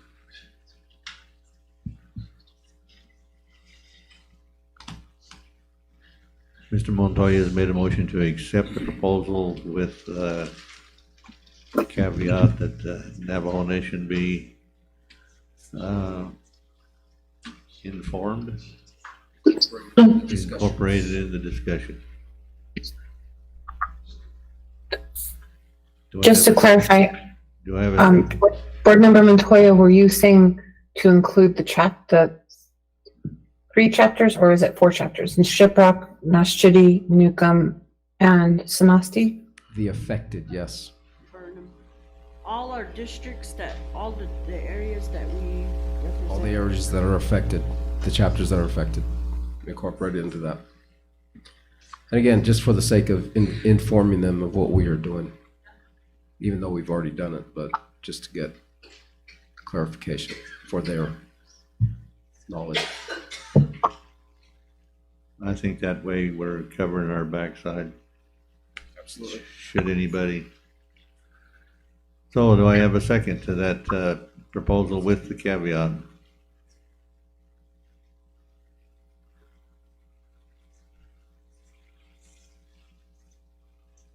I made a motion. Yeah, with the caveat. Yeah. Mhm. That's what I said. Mr. Montoya made a motion to accept the proposal with the caveat. Do I have a second?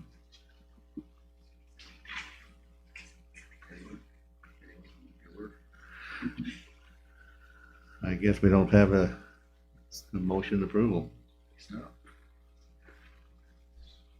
I would rather see those steps taken first, and then, I know, and then a reminder to, our superintendent that we need to start acknowledging these things and, you know, the tribal officials. So I amend my motion to accept the superintendent's recommendation to forward to the PED, at least for the purposes of starting the process. Would that suffice, Mr. Superintendent? That would suffice, and I will contact all the different chapter officials to let them be part of the conversation when it happens with the Department of Data Education.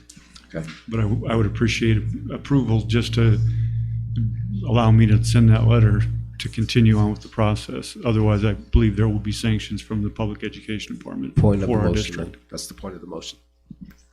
Thank you. I second. Mr. So? Mr. Montoya, how do you vote? Yes. Ms. Aspas, how do you vote? Yes.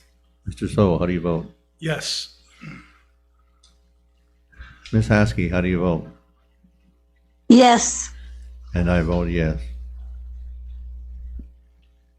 Moving on to 9, convene an executive session discussion on limited personnel matters regarding the board's goals and expectations of the superintendent as permitted under NMSA 1978, Section 1015-1, H2 of the New Mexico Open Meetings Act. Motion. Do I have a second? Second. Moved and seconded that we move into executive session. Mr. Montoya, Yes. Ms. Aspas, Yes. Mr. Sol, Yes. Ms. Askey, Yes. and I vote yes.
identified in the agenda as the reason for which the meeting was closed.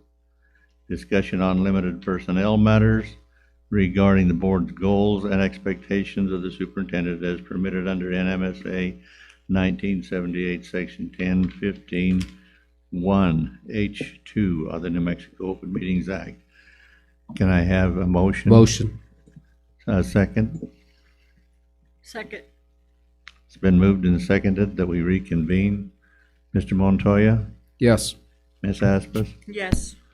Mr. Soul? Yes. Ms. Haskey? I think she had to leave, Vice President. I vote yes. We're reconvened in open session. A, possible items for next meeting. I have a suggestion for attending to the issue that was brought up earlier at the beginning of through the public comments. And because of the cultural importance and the effect to the community, I suggest that we have an emergency meeting at its earliest convenience, which I would state to say, if possible, on Monday, this coming Monday, within reason. Monday at what time? 5:30, same time. I That can make suffice. that. Anybody else? That'll work for me. Mr. So agrees to? Okay. Ms. Haskey, are you on the air yet? No, sir, she had to leave. Okay. Let's set up an agenda then to have an emergency meeting on Monday. That would be the, what? 24th. Okay, Monday the 24th at 5:30. And that would only be that item. Just that item. Where are we gonna meet?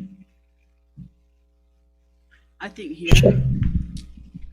Meet here in Shiprock? Yes. Okay. Any other items for? I have nothing else at this time.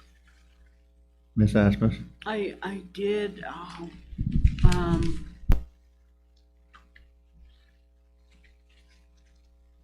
I'm gonna have to maybe call it in, Okay. Mr. Soul, trying to think. do you have anything? No, just that one item. All right, I don't have anything either, so Sharon, did you get that? Do you know? I guess my question is, what is going to be the agenda item? Response to the incident at Shiprock High School. Board Member, so your mic is not on, sir. Addressing the concerns of the situation. The cultural situation at Shiprock High School? What kind of staff would you need there? Because the school's closed that day, and so there's no district folks. Also, I've taken that as a vacation day, but I can show up probably virtually. It's really a matter of having your staff, other than maybe those that Peter? Yeah, at least, but Principal. and the principal, there you go, and the assistants, and probably Mr. Brady. Mhm. They're all on vacation that day, except for Mr. Brady. I don't believe he's probably 2:45. When are they back? They're all back Monday the 1st.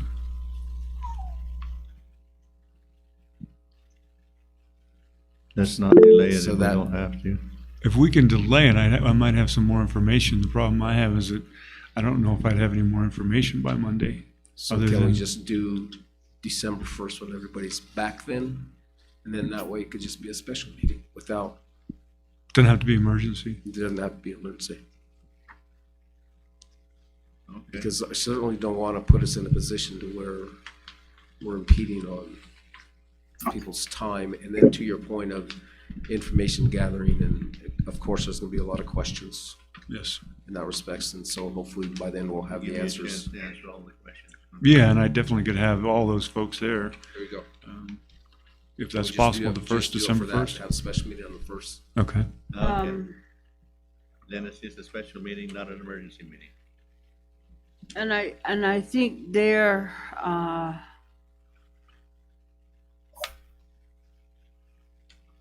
can we have a section, public comment? No reason why not. And limit 2 minutes. But, give our community that opportunity to voice. Because they should have that right to be able to express that under those circumstances. Mhm. I agree.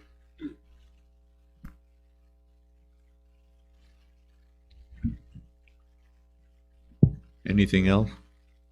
Again. Quick question, Vice President. Go ahead. It could be styled like a community forum so that superintendent and his staff provides presentation of what happened and what's been done. And then there could be community forum discussions so that the community is involved in like a That's an even better. substantive, constructive way on the solution. Here, here. I think that in order for it not to get carried too long,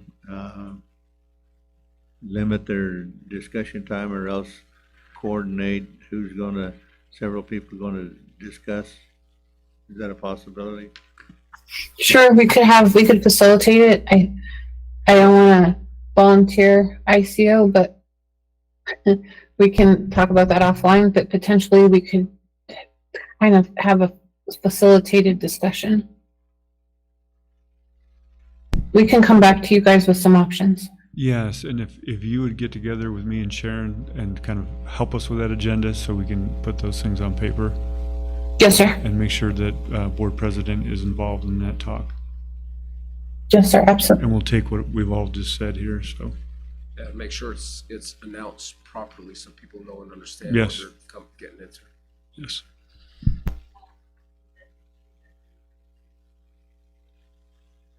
Concerns.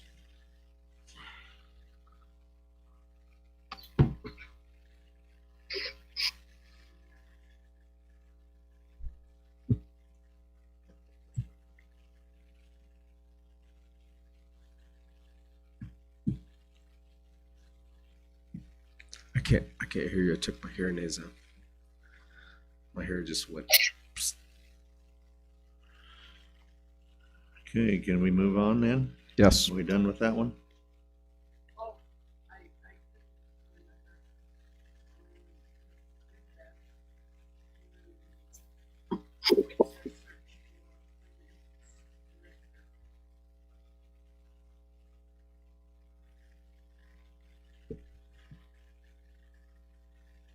I saw it posted. So did I.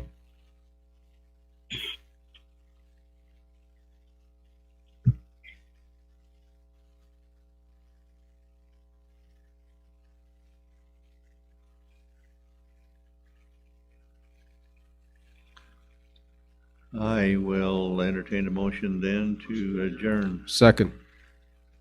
Mr. Montoya? Yes. Ms. Aspas?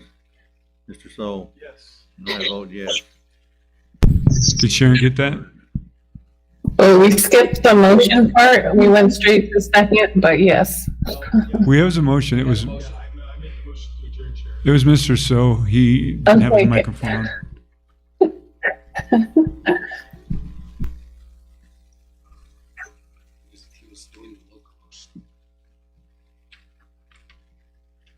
Mr. Sol made the motion and Huh? No, I was gonna say some of the young ones didn't catch that. Early 70s. She. bunch of posters there. All they know how to do is rip people off because they're not creative enough. Right, Jared?